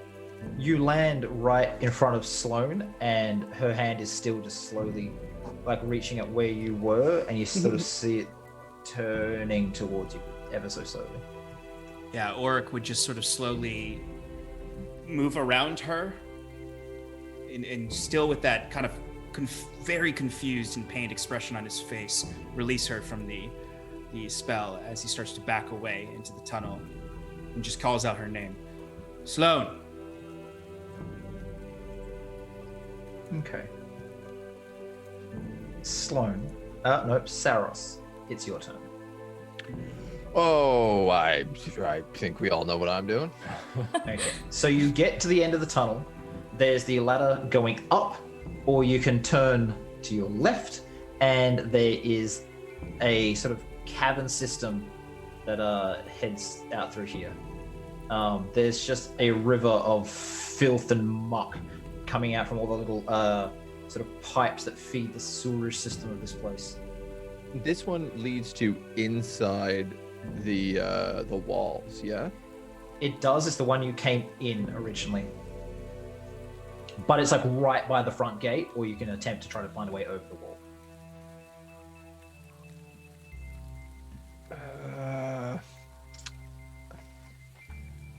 I think Saros is going to pause there for a moment and at least kind of, because I assume like all of my stuff is just kind of in a bundle right now. I know I don't have time to like put on my armor and whatnot, but I would at least like, I'm going to pause kind of at that ladder and like ready myself back up, you know, throw some stuff in a backpack, grab my weapon properly. Yeah, so your armor's in your backpack, got your weapon and your cloak on. All right. Oh, there's no way. Is there a DC for your immovable object? I'm trying to remember now. Yeah, I'm tossing it into the chat right now, or into Foundry. I did cast it at 6th level, so it does have a plus 10 to that DC. Where is it? So the DC starts at what? So it's a 27 DC. So it's 17 normally, but I cast it at 6th level, which adds plus 10 to it. Okay. It's a concentration spell, yeah? It is not. It's not a concentration spell. No, it makes us last an hour. It lasts an hour. Okay. So the Slayer is caught in the door, so he can't help, and he has a high strength. So the effect is permanent until dispelled. Okay. So technically, both of them are immovable object. The door is a 17 DC. And it's just a strength check, yeah? It's just a strength check. The desk in front of the door is a 17 DC. The grate is a 27 DC. Let me. Oh God. One moment. What a great spell. Good use. Good use of like, this is a good wizard spell, classic wizard spell, classic D&D spell. You don't see it cast a lot. I love it. No, I think this is the first game I've played where it's been used. Pretty brand new, isn't it? Yeah, it's an Explorer of Wild Mount spell. It's brand new. So he sits there and tries to lift it, getting a 22 and being unable to. The next person along will cast a spell. If you're looking up, you can see the figure grows in size and attempts again. Just checking here. I don't believe it actually. It just gives advantage on strength checks. It's still not be able to do it. 3.5 would let him get increased strength. Yeah, so they're just sitting there pulling at this grate, unable to do anything. The weight of it right now is like 8,000 pounds, right? Which is, yeah, that's way too much. Okay, so no one's moving that, but you feel one of them cast a spell on another, and then that one sort of, because all these like little spells are flying around up there, and he goes from standing there and he just disappears. Wasn't a teleportation. He's just moving that fast. Your eyes lost track of him. All right. Oh God. Sloane. Yes. Your time catches up with you. You're back, and you hear Auric yell, "Sloane," and you can make another wisdom save. Due to your bond, I will give you advantage. Please.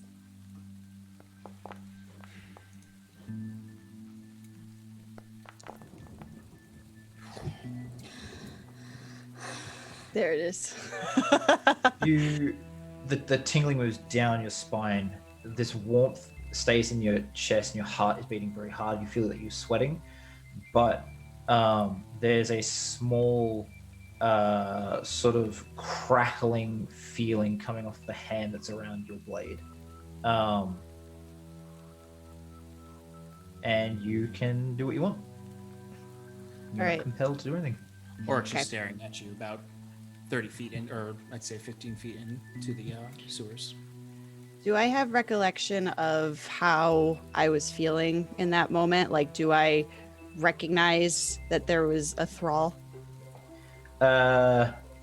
not that there was a thrall, that you would feel.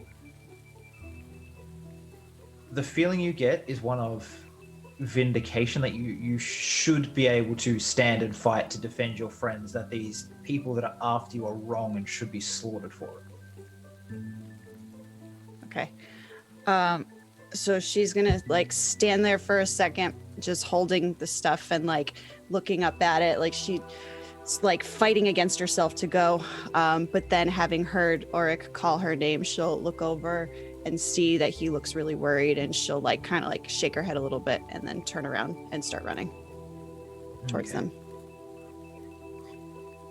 So, can I assume that you're all just going to move down this towards the end? Mm-hmm. All right. Yeah. So, Nia and Saros are there. 7 seconds later, Sloane and Auric will show up. I can't remember how long it takes to don a full set of leather armor, but I don't think it's 2 rounds. So, Oh, I'm sure it's like a minute. yeah. So you're all standing around the bottom of this ladder. What would you guys like to do? As you, Saros, have been listening and watching up above, and you can't hear anything. All the commotion seems to be happening at the other end of the tunnel. I'm worried about Leaf, but I've seen him get out of tougher scrapes. I think he knows to reconvene at the docks. Assuming he's not been caught.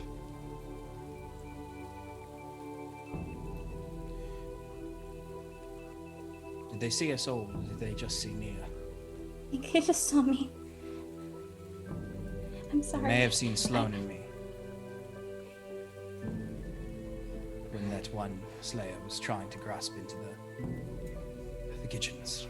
We have to move. They could move. They could be coming down any minute. Let them try to come down. Did sense one of these flash brutes moving quickly. We need to leave. They will be outside in any second. They'll have access through here. Which way do we go? If we go up there, we're still behind the wall. Head to the docks. Leaf knows They're the not- rendezvous point. It's the only thing we can do. Do not worry, Nia. I will not let anything happen to you. I didn't mean to cast. I just. There will be time for that Okay. later. Just move. Okay. If he does not come Okay. back in time, we Okay. can figure out a plan to send ourselves back into the city under guise. Okay. For what it's worth, I can change my face whenever I want. That might Let us think be able about to that help. later. We need to get away from this place. Yeah. Yeah. So, are you going up the ladder or left through the cavern system? Through the caverns. Through the caverns. Can I get? Do you want to move fast or sneaky? Fast. Yeah. I think.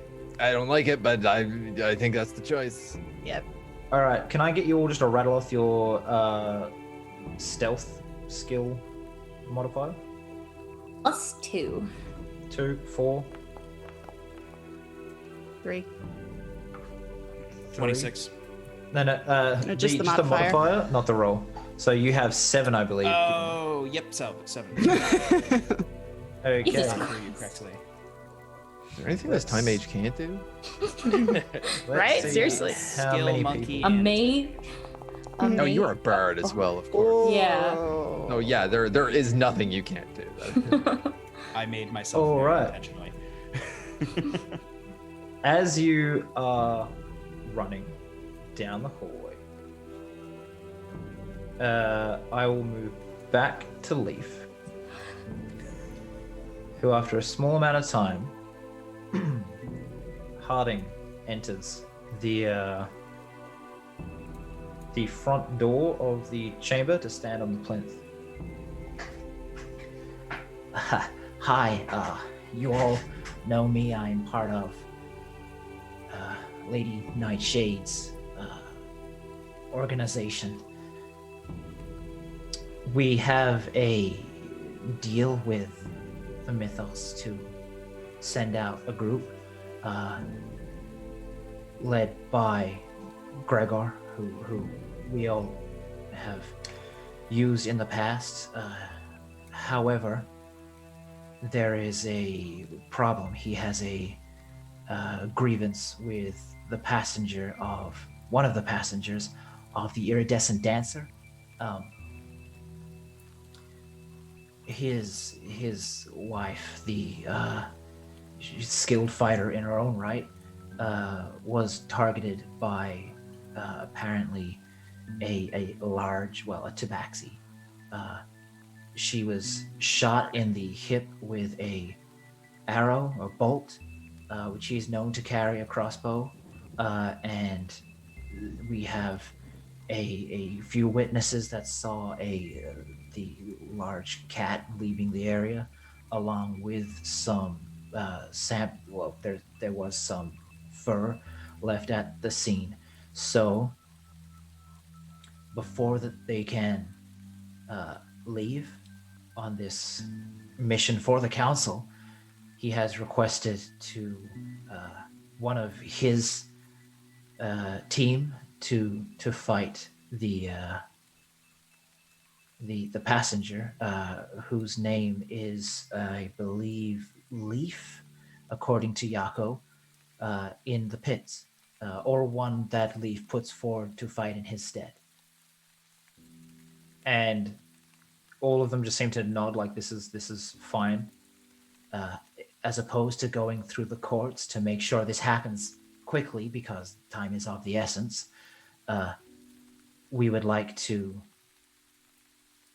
make sure that this happens by sundown today. We just need to find the people in question, and that should be done. If we get majority agreement, can we push that through today? And of the assembled council members, more than 3/4 raise their hand in affirmation. Say, okay, I'll let the pitmaster know, and we'll get that sorted. Due to the damage done to Gregor's wife, she will not be able to attend, and he will have to find a new person to accompany him on the mission to the Crystal Forest. Thank you. And he leaves.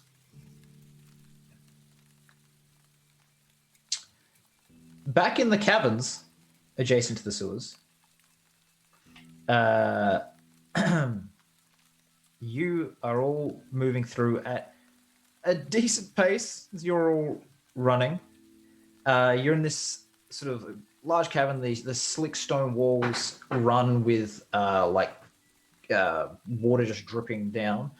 There's a cloying scent of just filth rising from the slow-moving river of muck of the sewerage system that runs through this place. And some barricades have been erected in the area.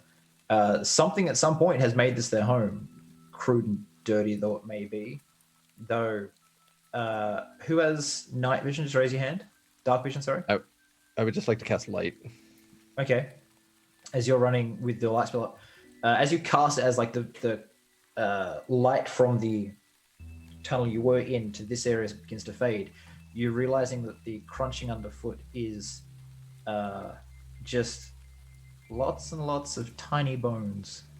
Not good, not good, not good. A lady dressed in white, pallid skin, large black eyes, looks out from behind one of the barricades. Hello? Why have you come to my home?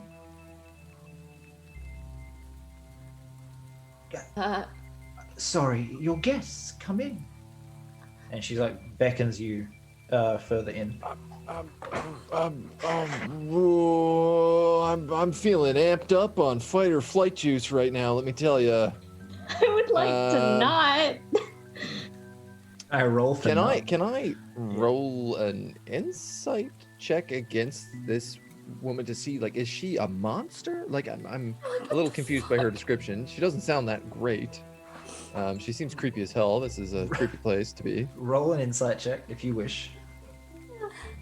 And I want already my know what the answer to it is. monster manual. Ooh. See that? Oh, why did I roll? It was Oh shit, 17. Okay. 17. Give me just a moment. I'm kind of just thinking of just decking her. I'm not gonna lie. Like that's the thought in my head right now. Just like spooky ghost. Yeah. My brain is also going to time warp. Nia doesn't agree, but I do. So, as you sort of like look closely at her, her mouth isn't moving in time with the speech, and as you get closer, you can see that the bones under her skin are visible, as if she's slightly translucent. Oh shit. I would like, because I'm holding my meteor with the light on it, I would like to channel divinity. Okay. And turn. She can make a DC 17 Wisdom saving throw. And if she is undead, celestial, elemental, fey, or fiend, because I know. All right, give me just one moment. I love channel divinity. I feel like I never get to use. It's something I don't know. Clerics never use this ability. Yeah, You're I like not it, playing like, your clerics properly then. but when you get a chance to use it, it's so good. Hush. Yeah. I don't want to fight this thing. I just want it to run away from us. Like. So you cast it and nothing happens. She's like, "Shit. Is everything okay?" Just passing through. Come in. You can meet my children. Nope. Where are you? Are you guys just constantly walking? She's talking to you? We're running as far as I know. I think we're just Can we run by her? Sure. Since we'll keep this same initiative order, but it's SAROS was in the lead, I believe. I think so. As you walk, you feel. Roll a perception check, actually. All of us or just Saros? Just Saros. I'm going to move us to a new. I'm good at perception. I'm good at that. location in a second. Oh yeah, 26. Oh Okay. shit. This shadow detaches from the ceiling and drips with a splash right behind you, between you and Nia. Oh. Nope. And I'm going to move us all to a new area, which I'll need to drag your tokens to, because right now I think you just see black. Yeah, So- I don't. Bear with me one moment. I don't know what I see because I'm only at 80%. I wanted to go back up. I think I had the right idea. I don't. You know, Sloane's consistently had the right idea. Why aren't we listening to her? Sloane's ideas might be good in the short term, but they seem like long term they're not viable. Yeah, that checks. So something got dropped in between me and Sarah? Yeah, we're not there yet. Shadow. Ah, Hold up on a that's sec. horrifying. Shadow. Let me. There we go. So you are right here. I mean, if it's not any of those things, I'm less worried about it. I'll tell you that. Sometimes it's just click off things and it's very frustrating. All right, and then we go. Nia's there. We got Sloane and Auric. Right. Let me just put down my lovely monster. Oh, this looks familiar. Yeah. And Sarah. Oh, light fuck on you, Nova. And as that hits the floor, and do you all just keep running or do you stop? Know what it is, and I know I don't want to keep running, but I keep running. Yeah, I know what this is too. I fucking hate you. I'm gonna fight this. Do you all keep running or do you stop? Keep running. Yep. Okay, Keep because it's sort of Yeah, reforming. I'm following. I think me and Sloane are following their lead. All right. Yeah, I would. Seeing that drop down, I would be like, I would yell like, "Watch whatever the hell that is. We gotta move." All right. Oh, I really fucking hate you, Nova. And the woman seems to just slide over the barricade with these tendrils along the wall, just like connecting her and puppeteering her. Oh. Skeleton inside What? her is not actually lined up. As she moves, like the skull drifts and faces the wrong way, but the face stays looking at you. What? What is this? All right. Oh. This is my worst fucking nightmare. knew it. What The is worst this? thing ever. That's what We it will is. we will re-roll for initiative using the encounter tracker. Fucking knew it. I hate you. The second it wasn't undead, Nova, I was like, it's a freaking Oblex spawn.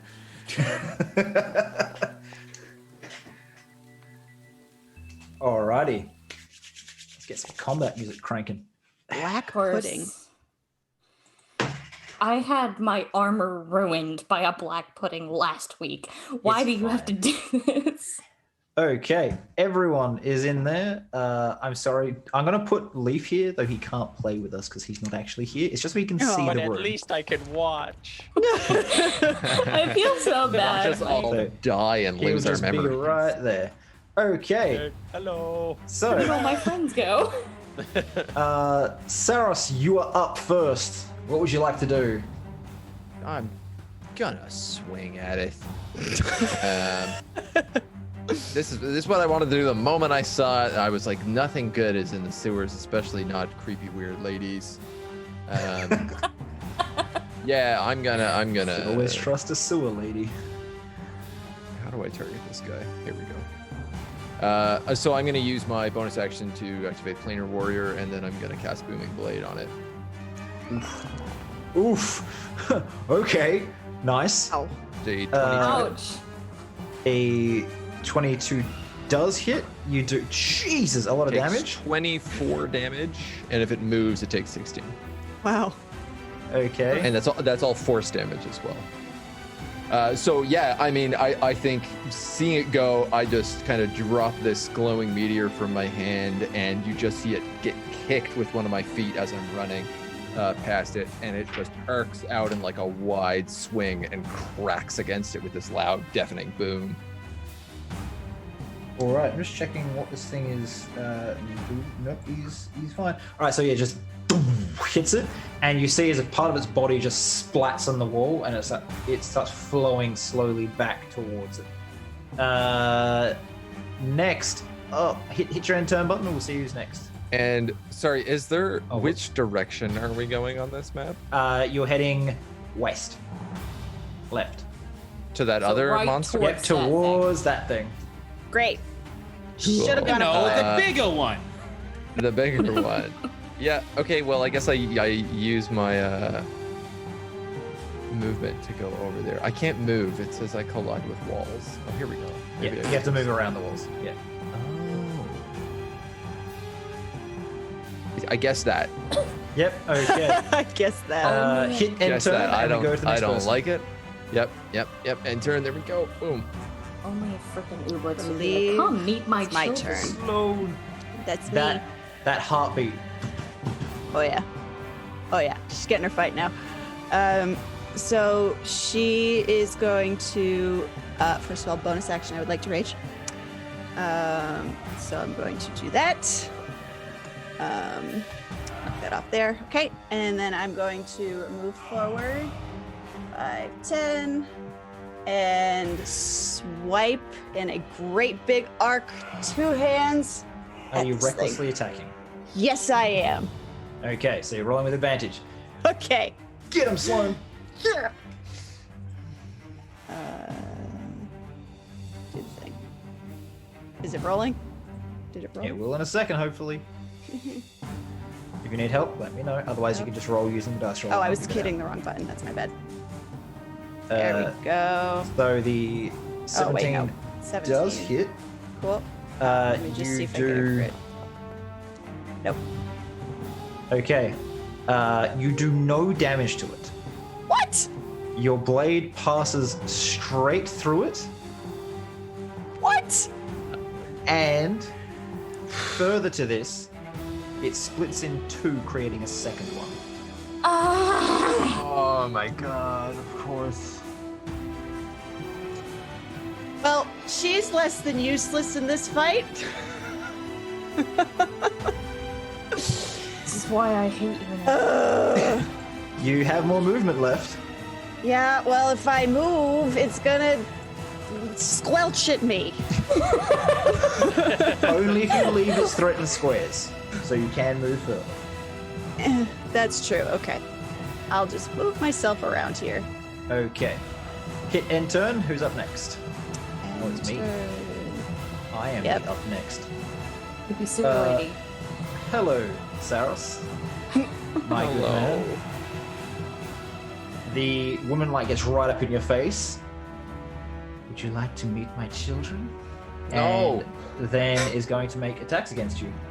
Bad touch. Man, I'm not built to fight oozes. Like, are any of us? I should have targeted you, but I can do that with the second attack. So I guess a 26 will hit you. I think so. Yeah. Okay, and you take 17 bludgeoning and 6 psychic damage. 6. Okay. And for its second attack, it will do the same thing.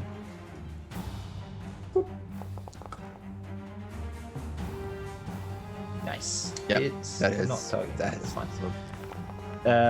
For a further 21 bludgeoning Jeez. and 8 psychic damage. I am bloodied. Okay. Alright. It's going to sit there, and the woman's jaw distends out and becomes this like 3-foot opening that moves over your heads as it's like smacks you on one side and it sort of sticks to you, smacks you on the other side and sticks to you, and then it just moves over your entire head. So I know what, and you can all see this happening if you can see that far. And he's lit up, I believe, because he casts light. So yes. Yep. The obelisk targets one creature it can see within 5 feet of it. The target must make a wisdom saving throw. Do that, please. Hey, you can remove my token. I no longer want to watch. 19. Oh, you pass. The only guy with wisdom is fighting the obelisk. Like, thank God. You feel this like thing like close around you, and it's like gums that scrape up your head and then start like gnawing at the sides of your temples before it like comes off you, and you're just left with this like viscous ooze sliding down your face. Oh my God. Oh, no, but why? All right, because next up we have Auric. Okay, so I am going to see these 2 puddings in front of me. Just try to target both of them. And I am going to cast Magnify Gravity on them. Let me just put that into the chat. I'm going to cast that at 3rd level. Yep. All right. So I'm going to read this, so I can't see it yet. Did it show up on the? So I just read it out to everyone so we can hear it. It's yeah. better to read it and put it in the chat. Sure. So the gravity in a 10-foot radius sphere centered on a point you can see within range increases for a moment. Each creature in the sphere on the turn when you cast the spell must make a con saving throw, 17 DC. On a failed save, they take 2d8 force damage, and their speed is halved until the end of its next turn. On a successful save, they take half damage and suffer no reduction in speed. Each level higher than 2, it adds a 1d8, so it would be 3d8 for the damage on this. Okay, they're making con saves for you. Okay. One gets a natural 20, the one closest to you, the one at the top. I will use a reaction. I'll use my momentary, my chronal shift reaction to force them to re-roll that. Nice. Saving throw. Nice. Oh, okay. Nice, you see nice. them both. They just sort of flatten out, and the one at the top tries to start moving, and it's moving at a rate of about 5 feet every 3 seconds. Let you figure out the rest. So it's very, very slow. How much damage does it take? Let me roll that real quick for you.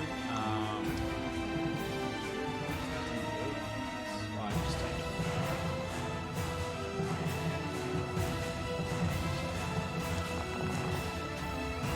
it. 9 points of damage. 9 points of force damage. Force, cool.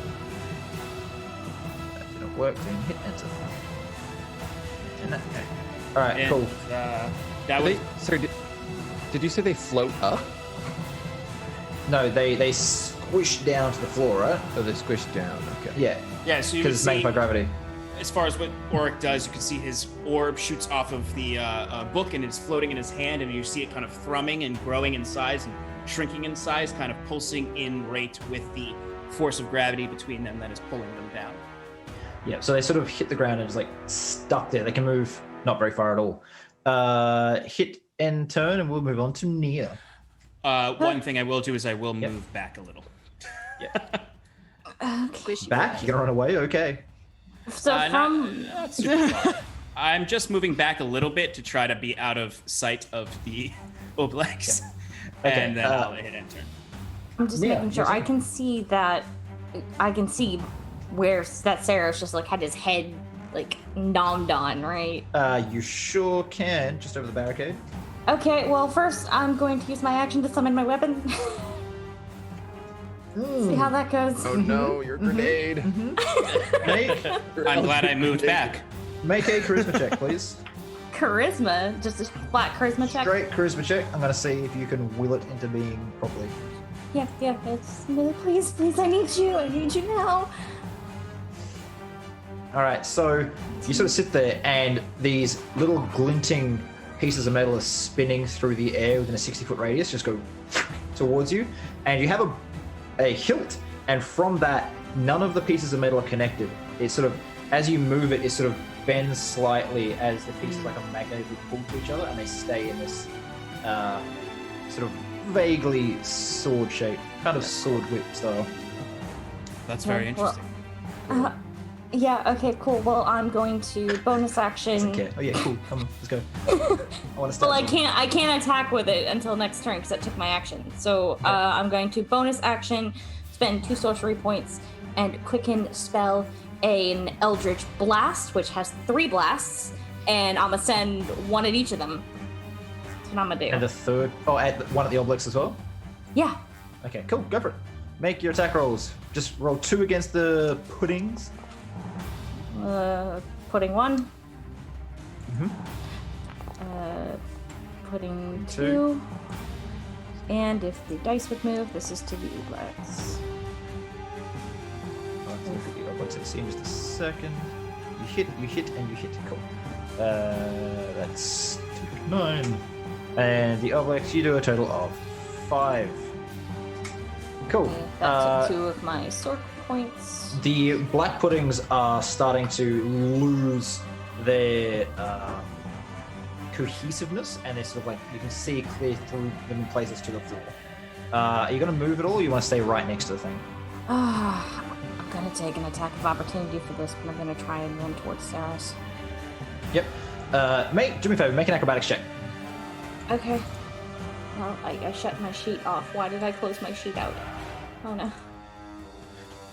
Okay, acrobatics. I'm great at this. It's fine. 12. Okay. Because there's not a whole lot of room for you to move around things, so you can choose to do one of the following. They're going to have different effects depending on what you choose. You can try to fit between Sloane and the pudding. You can try to slide between Sloane's legs, or you can try to vault the spiked barricade.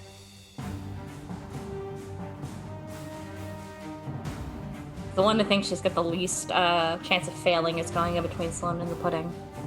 I don't want to get like fucking stuck. That's what you want to do? Excellent. Yeah. So you are going to cop an attack block with its attack that I can definitely see. And I should be, actually from where I am, I should be able to get right by Saros. Yep. So it's going to roll an attack. Does 17 hit you? And you're not wearing armor. Oh yeah, no, that most definitely hits me if I'm not wearing armor. I'm pretty sure Cool, it's you a 12 take AC when I'm not 9 wearing points of armor. bludgeoning damage, and Ow. you take What the- 36 points of acid damage. Nah. Okay. How do I? You It didn't have hits me you, targeted. and just it sort of like hits your leg, and the entire one side, like you're now wearing a ball gown with a slit down the side, 'cause it's just melted like a chunk of the robe Cool, out, cool. and I you've need got this sort of acid burn down your leg. Okay. So it was 36 plus 9. Huh? It's a low 45 damage from its opening attack. I am looking fan-fucking-tastic, guys. Okay, so you can move to where you want to move, and then enter. Yeah. Okay, hold on. I'm sorry. This Foundry is being very Do you want me to do it slow. for you? Yes, Alright. please. You can make it 1, 2, 3. You can make it today. I Technically, make it will one further if you end- wish. Yeah, I'd like to get as close to SAROS as possible. That's the wall, me. Cool.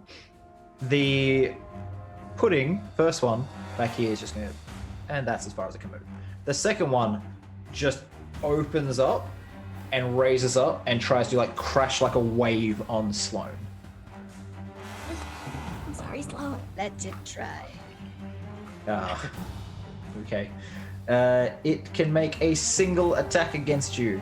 Here we go. What is this? Does a 14 hit you? Nope. Okay, it fails.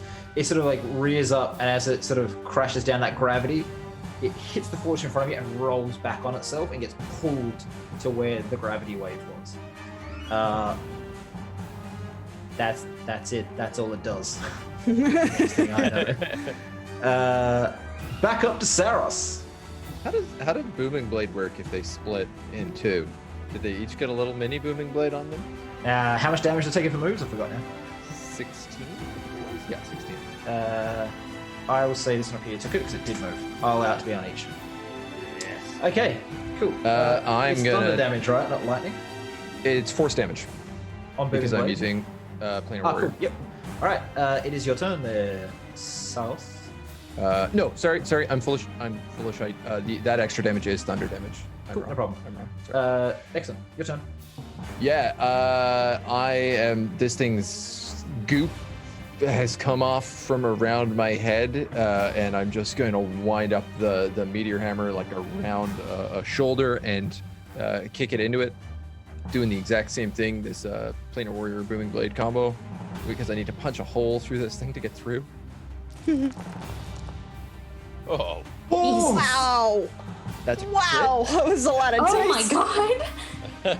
I was wondering. I was like, why did that roll so many dice? Oh. Okay, so It's so nice. Jesus. Okay. So 33 for the Plus 9 is 42 damage, force damage. and then another 9. And then if it moves, it takes 23. Yeah. Yep. Okay. Cool. Excellent. Not a problem. What else are you doing in your turn? Oh, can I try to get around it at all? Make Is an it athletics possible? check to clamber, sorry, or an acrobatics check. Acrobatics check to clamber over the barricade next to it. I'm willing to do that. Oh, that was so close to that 19. 11. Um, Guess I'm probably stuck there. it is very, very spiky. You could continue climbing if you wanted to get over, but you will take damage. I think with that 11, no, I do this kind of one big hit, and then see Nia come up behind me, and I'm trying to like keep myself between it and her. Okay. Sloane, it is your turn. Okay. Make sure you end turn, Saros. Don't make more. Sorry. Yeah, no, she saw what she did that last time. She's not in a hurry to do that again. When you cut it in half, the Yeah. two that came out of it were now smaller than the original. Got it. Okay. If I wanted to reach into my bag and pull out a torch, what would that cost me? I will say, do you want to light the torch? Yeah. Do you want to do anything else with the torch? I want to try and poke it. If you use your bonus action and your action, I'll allow you to get it out and light it. Okay. Next turn, you can poke it, but you'll have your movement this turn. Okay. All right, cool. Yeah, so I'll just I'll light it and just kind of walk back and forth in front of it, just waving the torch in front of it. Yeah. They don't care. All right. Is that all? You can end your turn once you're done. Cool. Yep. The Obelix is going to double checking this thing for just a moment. It's gonna get scared from that big whooping I did and not know how moving blade works. Run away and trigger an attack of opportunity. That's exactly what's going to happen. Please. Yeah. Take out its wallet and moves show you pictures of to its kids. Here. Half Oh, up it the moved. wall. Oh, crap. I did forget. 23. So 23. Right? Yes. I You can't said it. believe that worked. The black pudding moved too.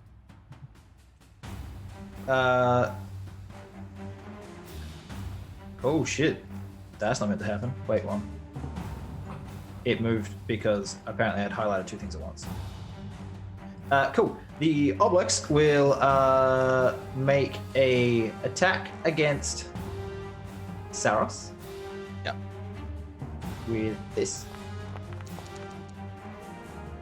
Unarmed SAROS is a 19 hit. I have no armor, so yes. Cool. Here is Fighting the damage. style armor doesn't do much. 17 bludgeoning and 9 psychic. As it's sort of this sticky, clammy hand where you can see only 3 finger bones making it up, and the rest is just ooze. Slaps you in the chest and sticks to you for a second, and the other one reaches out and slaps onto the side of Nia's neck. Not looking well. 20 Yeah, to that hit you, hits. Nia. Yeah, that hits me.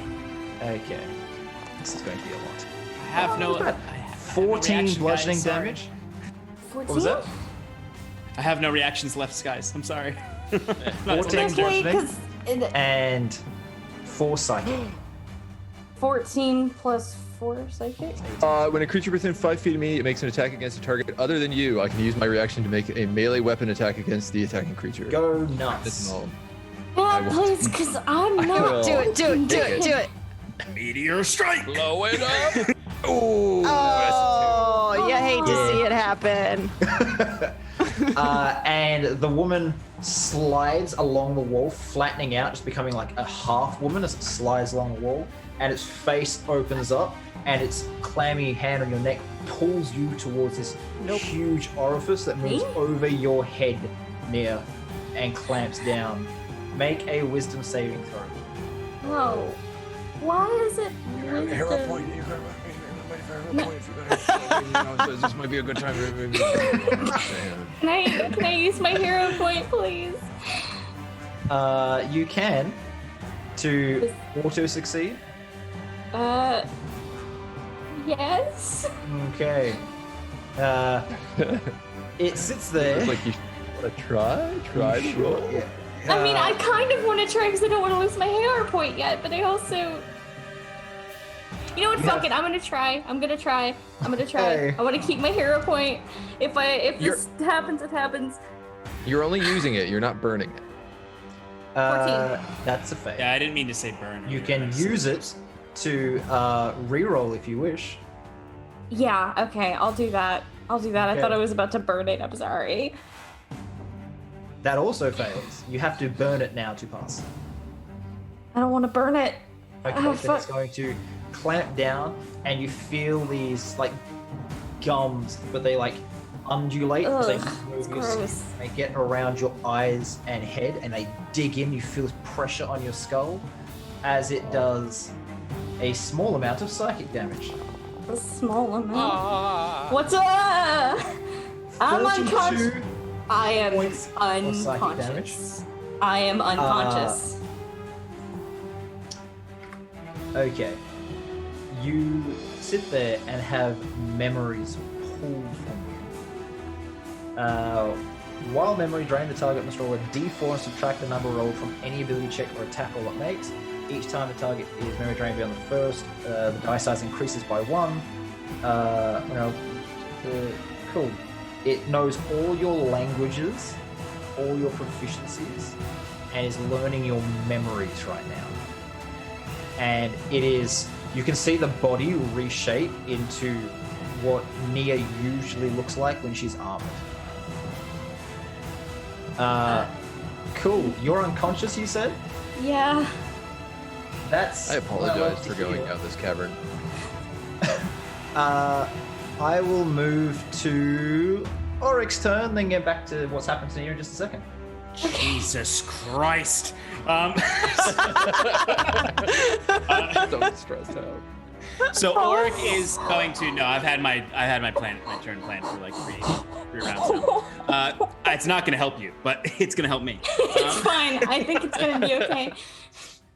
Auric is going to start slowly walking, and as he's walking, you can see the orb in one hand shifting in size, maintaining that gravity pull on those slimes. He is going to reach into his component pouch and pull out a very tiny little black marble. And he is going to lift it in the air and toss it across the room to behind these sledges, casting a very different gravity spell, but still a gravity spell, as I will cast Gravity Sinkhole on them. I can only do it at 4th level. Okay. It's still not showing with this. Oh, there it is. Okay. Yeah. 20-foot radius sphere, crushing force forms at the point. You can see within range, and it tugs at the creatures there. They make a con saving throw again. Con saving throw. And on a failed save, they take 5d10 force damage and are pulled in a straight line towards the center of the black hole I've created, which is behind them. And if they fail, they take half damage and are not pulled. Saving throw to the first one. I will use my last coronal shift to make them reroll. Con save. Okay, that's the top one, and then the second one is also gonna make a con save. Damn. Okay, so the top one has failed. How much damage take? 5d10. They take 20 damage, or no, 38 damage. Sorry. Jesus. It sort of bubbles and splinters and disappears into nothing as it's sucked across the room. On a pass, second one takes half damage and is not half damage. So that is 16, 18 damage, right? Or my math bad. More than that. That is 19 damage. 19 damage? Yes. My math was terrible. I apologize. And it doesn't move, yeah?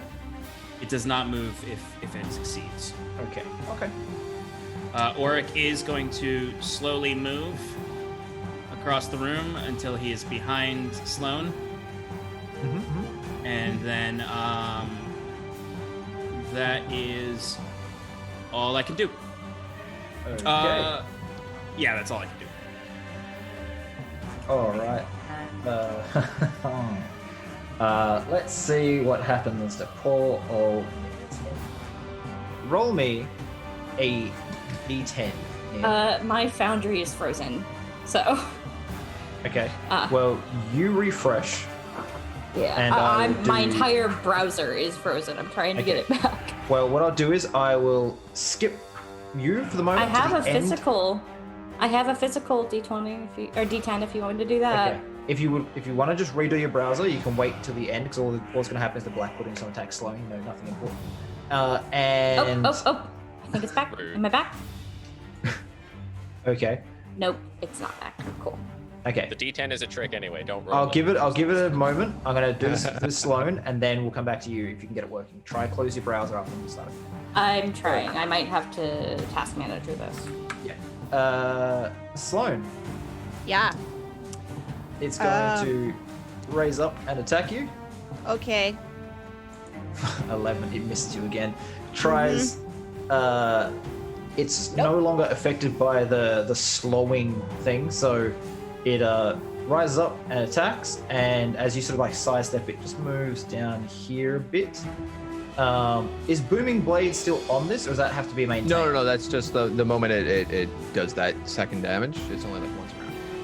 Yeah. But this one never been targeted by, had never had that go off. Do you need to maintain concentration for that second damage, or is it just always? No. So it only lasts like that turn. It's if they move on their turn, then it triggers. Excellent. Well, the Black Pudding is rose up, tries to attack, and it is like coiled around itself, moving to the side to be next to Auric. Nia, did you get your thing working? No, but I have a physical D4. Yep, roll me dice. That's a 3. That's a 3. As it's sort of like peeling up, you feel the gums dig in around your eyes and starts just peeling the top layers of skin off, like pulling out some of your hair. You might be permanently scarred. I need you to make a Constitution save for me. What is my con mod? Can you look at my sheet? I can look at your sheet. Give me just 1 second. Oh wait, is everything back? Everything's back. You get +2. Okay. Well, I'm just gonna do it from my sheet. A saving throw? Yep. I have a +6 on my saving throw, so not a 2. Oh, sorry. You asked for your con mod. 24. Okay, so it's not digging deep enough to rip this deep layers of tissue to scar you, but you do feel this ooze sort of eating away at the edges of your eyes, and you suffer a permanent -1 to perception checks. They were already not great. My perception checks were -2. Now you need to make a death saving throw. A death saving throw? You are unconscious. Yeah, I have a question about that I'm going to type to you. Cool. Just make a death saving throw for now, and we'll get to that in just a moment. If it'll let me, I'm trying. I see it. That's a fail. So that's 1 fail. All right. Ending your turn, ending the Black Pudding's turn, it is now Saros' turn. Okay. As a bonus action, I'm going to use a 5th level spell slot to cast Mass Healing Word on all of us. Bonus action, did you say? Yeah, it's a bonus action. Cool. Oh, Healing Word, yes. Please say Q for some reason. Yeah. All right, go nuts. Nope. Heal everyone. Give everyone the good touch. So everybody can get a 10 health back. That's better than what I had, man. Yeah, the idea was very much to just get you back on your feet. And then I'm correct in saying that in casting 2 spells around, I can only cast a cantrip now? Yes? Yeah. So imagine that'll be Booming Blade. Yeah. You guessed correct. That is a... I see the damage. Oh, it's an extra roll. Yeah. Just roll your to hit. Here we go. You have missed, unfortunately. So 15. Can I? Oh no, his hit points were updated. I see. It has hit. I misread that. No, you're right. 15, 12 damage. 15 is extra 18. For 12 plus 14, so 26 damage. Sure. It's already done that, so I take 14. There we go. And it's now surrounded with like crackling, thunderous energy once more. And somebody gave me a heal, so I'm also going to use that to heal for 27 health. So what we're going to do is, in the future, from this point forward, any heals like that will take up a bonus action. Oh, well then, no, screw it, suck it. I cast the heal. We'll leave it. Yeah. I'll keep it. All right. Sloane. Yes. It's your turn. Okay. Sorry, I'm gonna do this. What am I do? Sorry, Okay. unless Saros, do you wish to move? No. Okay. No, I don't think. Okay. I have the torch out and I'm just waving it in front of it, just kind of like moving back and forth, and I just want to stick it in there. All right. I'll say it counts as a club, for it is a hefty stick. So you can roll to attack, and it'll be a 1d6 damage. Okay. What do I add to it? Just your strength. Okay. Unless you want to make it a reckless attack. Well, So I mine. think I'm going to use that. That's a crit, so roll 2d6.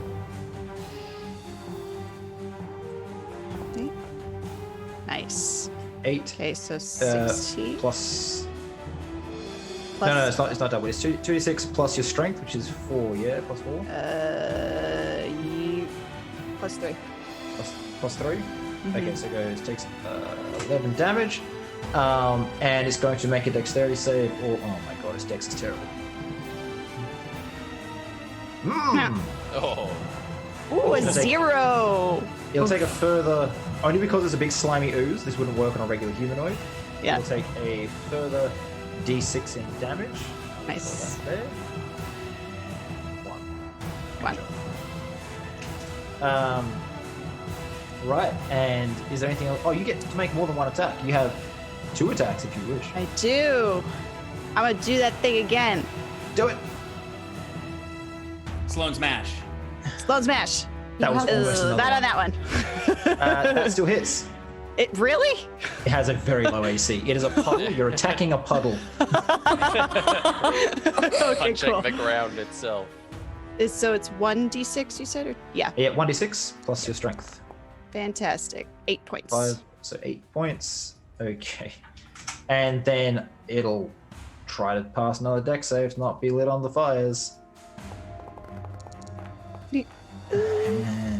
Excellent. Oh, my. Okay. Nice. Nice.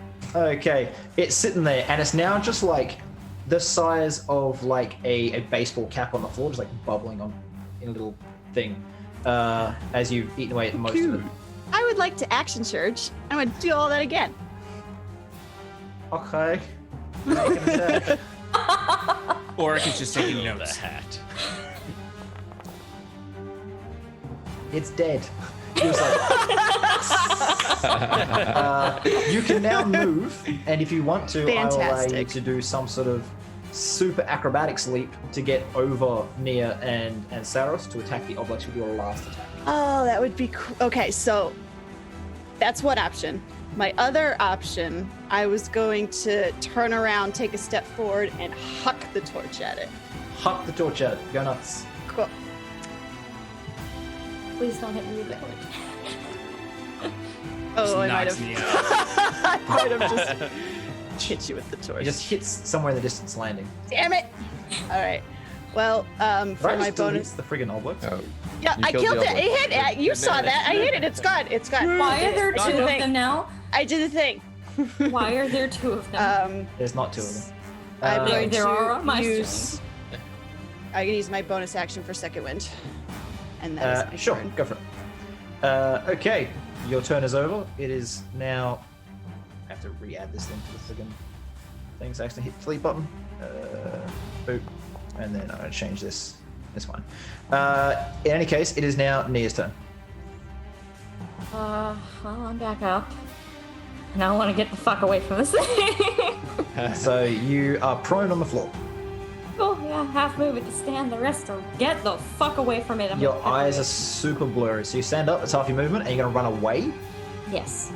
Okay, you're going to take attack of opportunity. I think I'm gonna get attacked by this thing either way.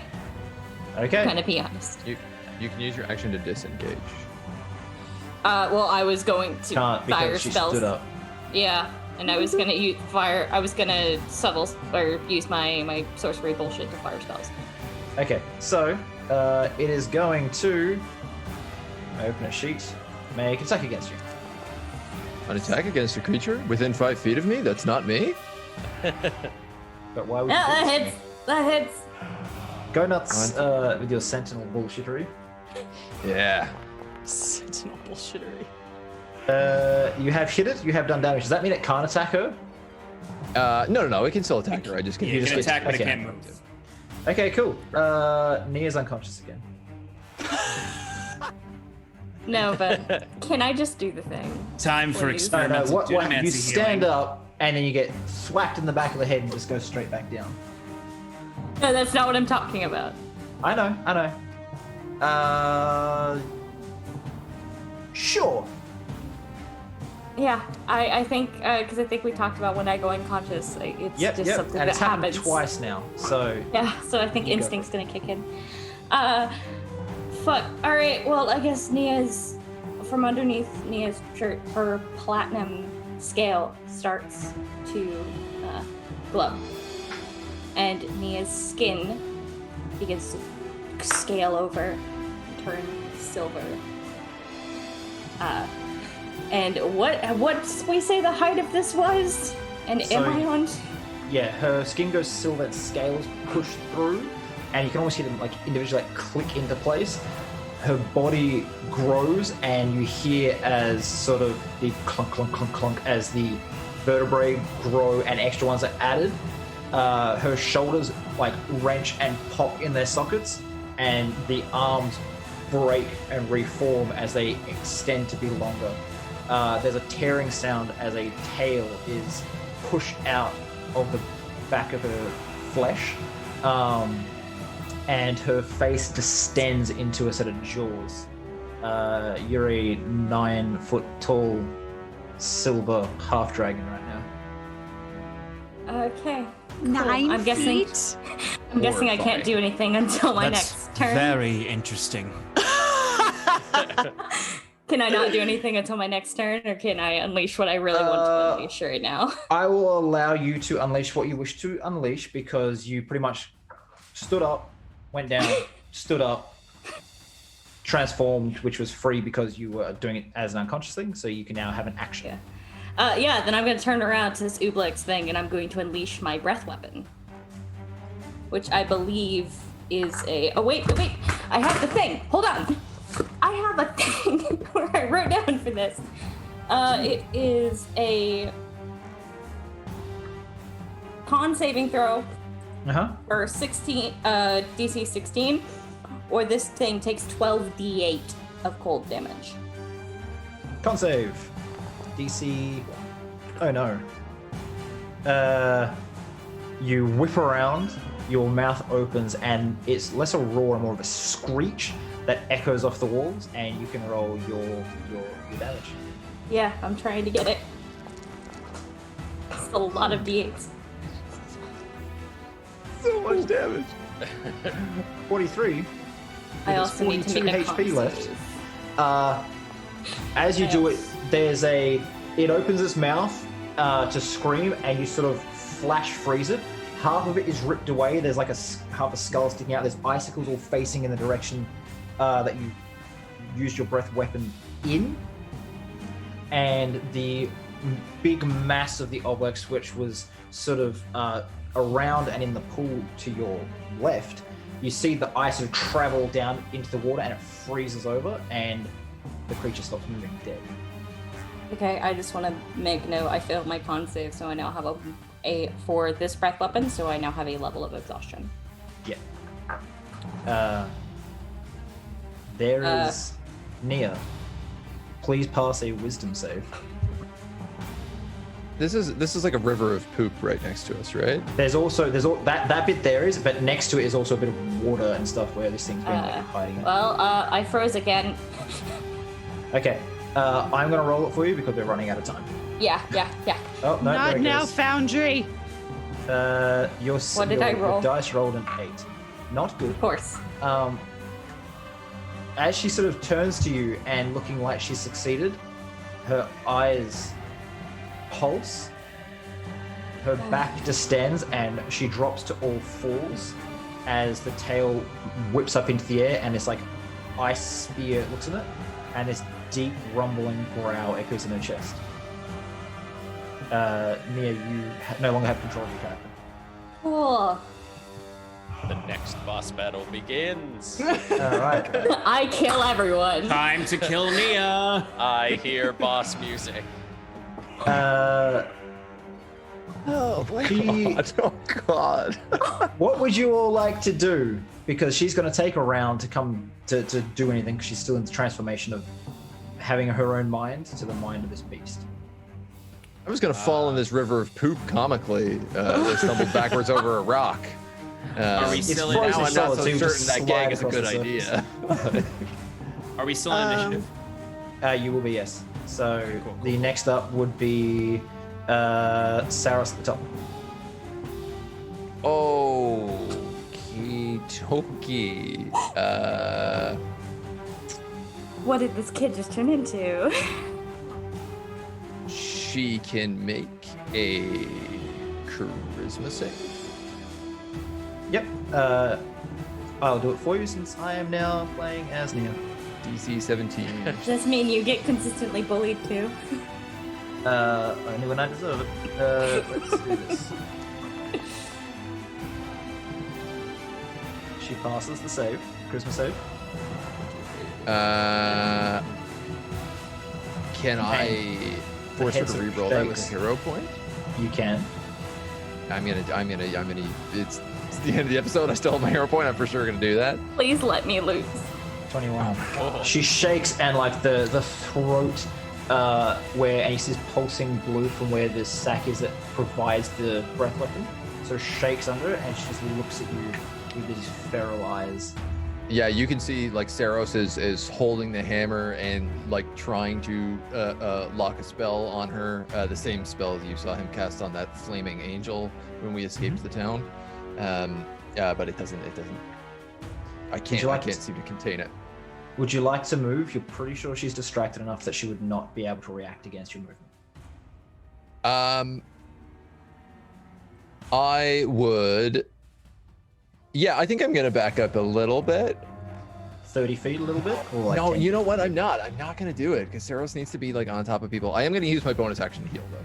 I'm gonna take that 27. I'm gonna take that 27 health now. Go for it. Next up, we have, I believe, Sloane because Auric has fallen off. Sloane my and then thing. Auric. Yep. Are dragons considered beasts? No, they're considered dragons. Yeah, they're dragons. She has very little hit points right now, and this thing is like breathing heavily. What would you like to do? Well, I was gonna do something cool, but I don't think it's gonna work. Do something, please. I don't want to kill you guys. Yeah, so I guess I will just I will think about talking to her, and then seeing that that's probably not going to work, I will where am I? Let me get back to the thing here. I will run up, and with the there's a wall, with the hilt of my Kopesh, because I don't want to Non-lethal like damage. Yep. yes, non-lethal. Yep. Try Make an and attack. knock her out. I forgot. Still raging, so if you want to be reckless, you can. Mhm. Never mind, it's going to hit. Well, let's see you if run I up crit. and just bop her on the back of the head. And you see her sort of like shake her head. And how many hit points do you gain hit points when you get into this form there, Nia? I don't think so. I think the way we've talked about it is that it's like a last ditch to get away kind of thing. So I think she probably stabilized at 1. She shakes her head and then slumps down, and it sort of slowly crack reverts to the small half-elven Nia form you used. Okay. Now I'd like to fall in that river poop. I'm gonna use my reaction to stumble backwards. The Oblex thing is gone, right? Everything else is dead. The So child is time to run. I pick her up. all grab Nia and run out of this area. I need to actually mark my level of exhaustion. I got you. Leaf, Oh yeah. back in the council chambers. Oh, Leaf, you missed something. I thought it was gonna be a lovely little we get to the boat. All of the council members have left for a late lunch. You can attempt to sneak out of here now if you wish. Should have poisoned that lunch. Yeah, I guess Totally Leaf kind of like stands up and does a big stretch. It is like, you know what? Quiet day isn't all that bad every now and again. And will try to sneak his way out. All right, roll a stealth check. And here comes Leaf's encounter with an entire room of slayers. Oh, maybe not. 24. Okay, I'm going to roll. An entire room. End combat first. Yep. I'm going to roll a couple perception checks for different people.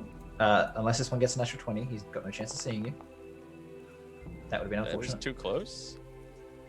Then there's, God damn it. Then there's the patrolling guards outside. Oh, There it is. For God's sake. There you go. I would like. Can I use my hero point to make him reroll? Is that something I can do? I would like to will do allow that. it because it's right at the end of the session, and That's try. You got it. oh God! I had a damn it. quippy one-liner Crap going, but luck. you just let me do one thing. Okay. Oh, okay. And so you sort of creep and you find a small hatch in the roof where you like climb out, you get there, and you jump from the roof to one of the trees outside, and one of the guards like looks up and then like double takes, like, what the fuck was that? And they kind of go running inside to look at the roof, but you got plenty of time now to escape. And you drop down. All you gotta do is climb up over the wall and you're good. So now you gotta get past is the Slayer on the wall. Okay. So I it's will- the same lazy one from last night, and he's just up there asleep. So you sort of get up there and you get over the wall and you move. And as you move past like this barrel, you just sort of look to the side, and there's the sleeping Slayer like 5 feet away from you. And I like freeze, and then wave my hand, and then just sort of like straighten my coat out and hop down the wall. All right, hop down. You scurry off through the streets, and you get to the boat. No one's there at the moment. About 5 hours later, coming along the dockside, people looking at them and just moving aside as you've got SLOANE carrying an unconscious Nia on her shoulder. They're covered in filth. They look beaten and bloodied. And as they're about to get to the ramp, Harding comes up. He's like, "Oh, hi. I need you all to come to the pits. It's we set up that thing, with Gregor, like we said. Leaf. Yeah, I heard. Do you want to? It's. Oh yeah. You were meant to be sneaking in. So either you or one of your people. Oh my God. Sarah's Well, is you know, glowering at this dude, like just like furious. Auric might be covered in shit, but not a scratch. So Lucky fucking you. the thing is, we didn't expect you to be so gross. So we've kind of scheduled this for half an hour from now, and one of you is going to have to fight, whether it's Leaf or someone else here. Gregor is one of the finer swordsmen in the city, so who's it going to be? And as you all sit there looking like crap and looking to each other, Covered in crap. we'll end the session. Oh my God. Well done, everyone. We're still alive. That was a good. So next session, we're opening with a fight, and then you get to numb the fucking boat. after 2 sessions of like, yeah, we'll get to the boat. We did not. We'll get get to to the it. We're boat. not on the. We're still on. I told you we were gonna get there. I mean, Alright. technically, we did get there. Thank you, Anonymous Technically, we Cheerer, for cheering. It's, I guess, part of the job for you. We appreciate it. Did you guys enjoy that? Was that a nice, relaxing, relaxing. Friday I'd like night to go here? to sleep, please. Great. I can't sleep for another 4 hours, but I'd like to go to sleep, please. This was, I'm not gonna lie, one of the easier fights you're gonna have. So enjoy What? it while it's here. I didn't think it was that Um, bad. Yeah, I mean, look, it's Yeah, fine. but you weren't the Mister, I one. the didn't back. take a scratch on me. Yeah. I went down in Half 2 health. turns, Half health Auric. in one turn. Yeah, look, the sorcerer tried to hug an obelix. It was gonna go badly. Mia, you have I less was health than trying me. to help. You have less I health was than trying to me. help Sarah. I've never used one of those before, and I thought it'd be rude to use all its casting because I'd already almost killed 2 of you, so I didn't. And it was still fucking terrifying. Also, Auric, you have Quite more a beast. HP than me. Oh, You know one what I thing to said. add. Nia, you're unconscious, but it ate some of your memories. I need you to roll me a d6. Oh, fuck. What precious memory did I just There it lose? is. Oh man, maybe we don't have to look for your friend anymore. Well, there goes my entire plot hook, guys. I'm gonna go back home. 1. You don't remember home. As far as you know, Nia, you don't have an uncle. Oh. Oh. You just told No. us about him. That's really bad. No, that's really fucking I know. bad. So, anyways, moving along, ignoring her. Thank you all for showing up. Thank you for the follows, the subs, the bits, the donations, just for being awesome chat. Really, really appreciate it. It makes what we do a lot more fun to see you enjoying what we do. Thank you very much to Hero Forge for the sponsorship. I hope he was okay with just how violent my DMing style is. And thank you very much for the Hero Forge color tools. I cannot wait to get the new models for these guys. We have the Dwarven Forge, we have the Hero Forge on the way. There will be battle maps set up in the future. And for when we don't have those, we have Dungeon Fog, our other sponsor. Awesome maps. Everything you saw today was that. I thought you'd be fighting inside the council chambers. So, I spent like 8 hours making maps for that. But it's okay, I guess, because you just didn't want to do that. And I don't, He was scared. I've got plenty of other things I could have done with that time. That's Anyways. like a really bad. Now you have spot battle to maps for fight. your next campaign. You're welcome. Shh. It's all right. I'll find a reason to put you back in those fucking chambers. Anyways, my name's Nova, or Nova1. I've been the DM tonight here at Roll for Damage. I'm one half of the people that own and run this channel, but we are nothing without our amazing players. So I want to do a quick wrap up of the cast. Tell us who you are, where you're from, then choose your favorite moment that you had and pick someone else to talk about their favorite moment of your character. Starting with Auric. My name is Sean O'Donovan. You can find me on the Paradise RPG channel as the DM for Advantage in Paradise. Check us out. Our flagship show is on Mondays at 7 p.m. Eastern Standard Time, where we play in my homebrew world of Aradun. We have several other shows as well as something coming up tomorrow afternoon Eastern Standard Time, which I'm sure Shannon will talk about in her plug. I played the lovely, lovely Auric tonight. Favorite moments of tonight's session? Well, it's hard not to just say Nia Dragon hulking out, because that was pretty awesome and an interesting moment. Definitely into that. I mean, I would say I always enjoy the NPCs that react to Nia's innocence, and it's often very aggressively negative for us. But I think probably honestly my favorite part was Nia hulking out as half dragon, half silver dragon. And I guess with that I'll turn it over to Nia. You have to try to think of your favorite thing that Auric did tonight. Oh, favorite thing I did. Oh, or Nia. Sorry.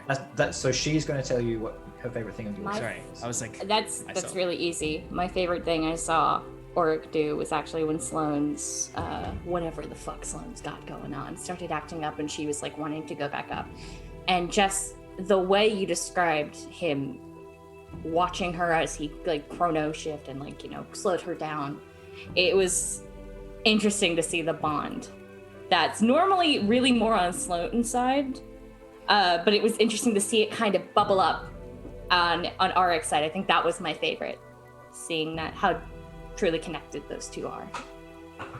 Okay. Next up, we'll go with SAROS. My name is SAROS. I almost just said instinctually. My name is Agent. I play SAROS. I'm part of the Wonders and Blunders crew, which you can find links for down below. I'm going to let Mike talk a bit more about that. He's got the spiel down. I'm also on Twitch, where you can find me over at my own channel, where I play Total War and RimWorld. I've got some more evenings being added this upcoming week, so I'm going to be around even more than I already am. But otherwise, you can find me here on Roll for Damage. I'm always around the channel, lurking, making appearances on other shows and stuff as well. I'm gonna kind of piggyback on Nia's comment, because my favorite moments of tonight were Sean's description of the Dunomancy magic, from like the gravity well and the orb beating. It's all spells like we haven't seen a lot of, because it's all new. It's from like Wildmount, and like the immovable, even just immovable objects and stuff. I just love that spell exists, and that you cast it. It's such a wizard move. It's such a classic, wizard in a pointy hat move. Gotcha. Yeah, right. Like I was like, oh, how he's not gonna get through that. You solved this puzzle for us. And I just thought, I really, really love the way that you describe the Dunomancy magic. Like it's really cool. It's all I can say. It's really cool. All right, and who do you choose? Who do I choose? I'm gonna choose Mike Verdi. I want him to say some nice things about me. Well, yeah. I mean, by far, my favorite moment for you was she didn't just cast magic. She's not that stupid. And then everybody burst through the door. Yeah. And then followed up with running down the hallway of just like, oh, we had a plan. We were supposed to do it. I love it when those things get to be vocalized, and it's such a. I feel like it spoke a lot to the relationship between Leaf and SAROS. I feel like that spiel happens a lot. Yeah. It was good. All right, so before we jump to the other side of the screen, since I am on this side of the screen, I will do my favorite things. I'm going to choose more than one because I'm doing that. I have a couple favorite things here. One was the sort of care that Auric showed towards SLOANE. That was really, really nice. You got this feeling that it was a deep feeling for him. Like he doesn't show it as much as everyone else does their emotions, but you could really feel this like Dad Auric came out and was just like, I gotta look after you. I gotta make sure you're okay. This is, especially since it's kind of what he's doing with, he's trying to learn how to interact with people to be a better father for his daughter. This was a really good way to show that. My other favorite things, I'm going to be selfish and choose my stuff because I don't get to do this very often. I've never used Knobworks, and describing that and just grossing out Whistle, great. He loves to bully me, guys. And the other thing was, I've had that Kazub character come into campaigns a few times, and he's always just confident, speaks pretty neutrally, and to play him pissed off was fun. Like, you guys are fucking useless. Listen to me. I'm trying to help. Was great. So I just got to play that, and it was really fun. And I'm going to choose, who hasn't talked? Shannon, to say something nice about me. Okay. Let's see. What did I like? I'm a real big fan of your accents, Nova. It's your NPCs are really they're really distinct, and I like all the different accents that you do. I can really like, there's a personality for each of them, and they're just, we can tell the difference, and I think that's a really good talent. Thank you. You're welcome. Okay, moving to the other side, we'll start with Whistle. Hi, I'm Shelby. I'm from the channel Whistle While You Work, where I tell D&D stories and draw fun D&D things, and I also stream a lot now. I think my favorite thing that happened tonight was the cooking scene. Of course. Because I knew I was gonna bomb spectacularly because Nia can't cook, but I loved that. That was like a cute little wholesome moment that I thought was cute party bombing before I ruined everything and got a Slayer on us. And I'm gonna pick Agent for the my choosing someone thing. I mean, oh god, like so many things of tonight. I mean, I loved the whole how much, definitely, actually, this is it. How much you panicked the moment that Slayer found you. Like how much you panicked as not just as a character, but as a player as well. Like you were just like, it was, you were perfect. And I was just like, oh, this is completely believable. Like this, there's no way she's got to get out of this. She doesn't. She's completely like freaking out in this moment. It was really enjoyable to watch you happen and be like, oh my God, this is happening again. Oh my God, I'm getting captured again. Yeah, it was very, very enjoyable. All right, moving on to SLOANE. Yay, that's my turn. Hi, everybody. I'm Shannon. You can find me at sroby25 on everything. I am the community manager for and a cast member of Paradise RPG over there with Sean. We have lots of programming that happens during the week. Our flagship show, Advantage in Paradise, is Mondays at 7 p.m. Eastern. Tomorrow, we have a very special charity one-shot that we are raising money for Take This org. And we are raising money for mental health and advocating for it. We have lots of great giveaways. Sean will be producing that tomorrow. We have a kick-ass cast tomorrow. It's going to be so much fun. 1 p.m. Eastern, 12 p.m. Central. Hope to see you there. So, okay, what do I do now? My favorite moment. Right? Is that what I do? Right? My favorite moment? That's correct. Okay, all right, cool. Well, y'all took mine. I was going to say the moment Auric was walking around and had the vision, or had that visual was so cool. Just like how like time just slowed down and just like, yeah, you're just, everybody said it already. Like your descriptions are just so good. And with that, you say something nice about me. Oh, me? Not you, my DM. Oh, what can I say about Shannon that's not been already said? No, I really enjoy. I think the number one thing that I really like about the way you're playing SLOANE is your commitment to the character, your commitment to following through with these games that Nova's playing with you, with these wisdom checks. Like any other player could have been like, no, I'm not going to do it. You know, like when the DM gives them the choice, especially when it's something that can compromise the entire thing. I really enjoy your commitment to your characters. It shines through in every single character you ever play. You always think first, what would my character do? Before you think, what's the smart thing to do for this situation? I didn't mean that to sound that way, but no, I totally know what you mean. You know, what's the min-max thing to do in this situation? You think first, what would SLOANE do? And that's just a great thing to see in another player. Thank you. Do we just keep this train going, or are we gonna end it? It's well, no, you're the last person, aren't you? No, Mike is. Sorry, Mike is. Oh, Mike is. Right. I forgot about Leaf because he was hiding in the rafters all session. That's right. I don't know what that feels like at all. Yeah, I mean, my favorite point of Leaf was when he was just eating some bacon up there. Nice. Had a nice day. Yeah, my favorite moment of the session was definitely the food off. I think everybody did a really good job of going into a kitchen as a crazy D&D party, like trying to look at the food, like SAROS being like, they will live if they eat this. That's the point.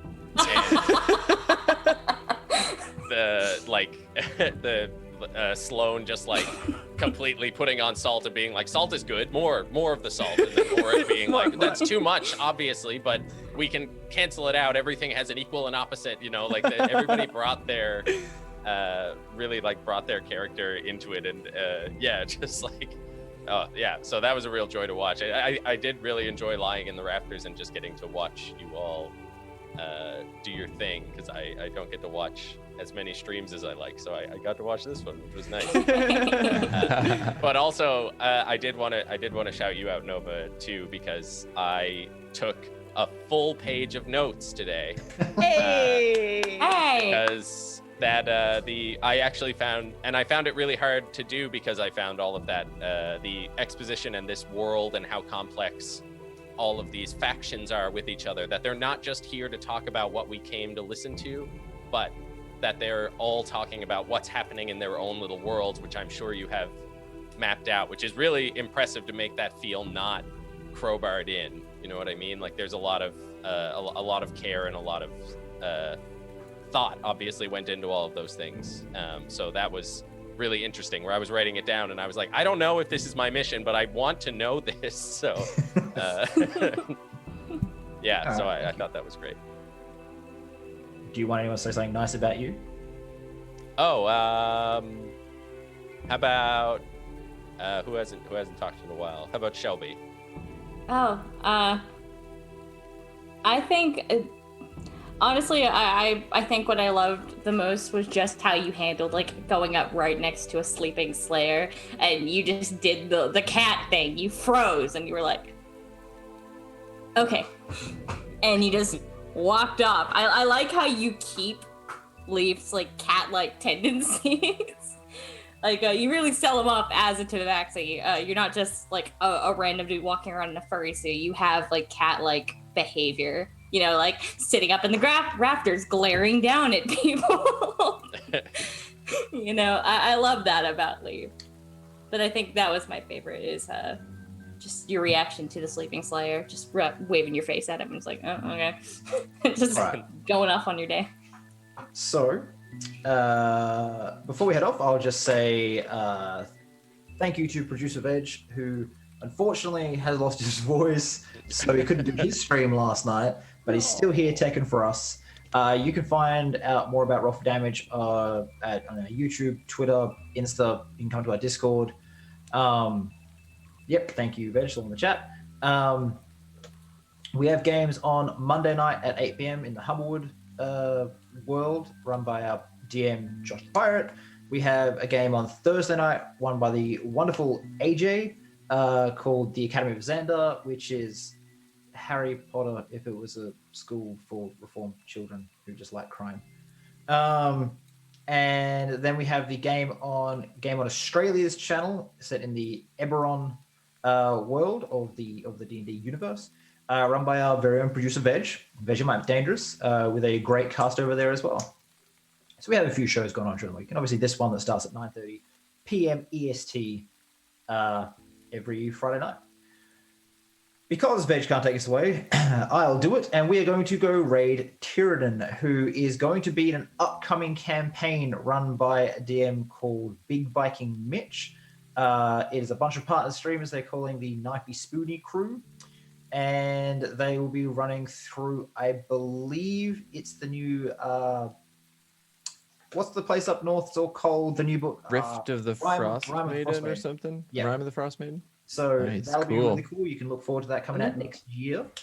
All right, Veg, if you can start up that raid, we'll all sit here and look confused until we have to leave. Goodbye. Smile and wave, guys. Smile and wave. Bye. He's telling us to say goodbye. So Bye-bye. Bye. Useless without him. We don't know how to do it. What are we doing?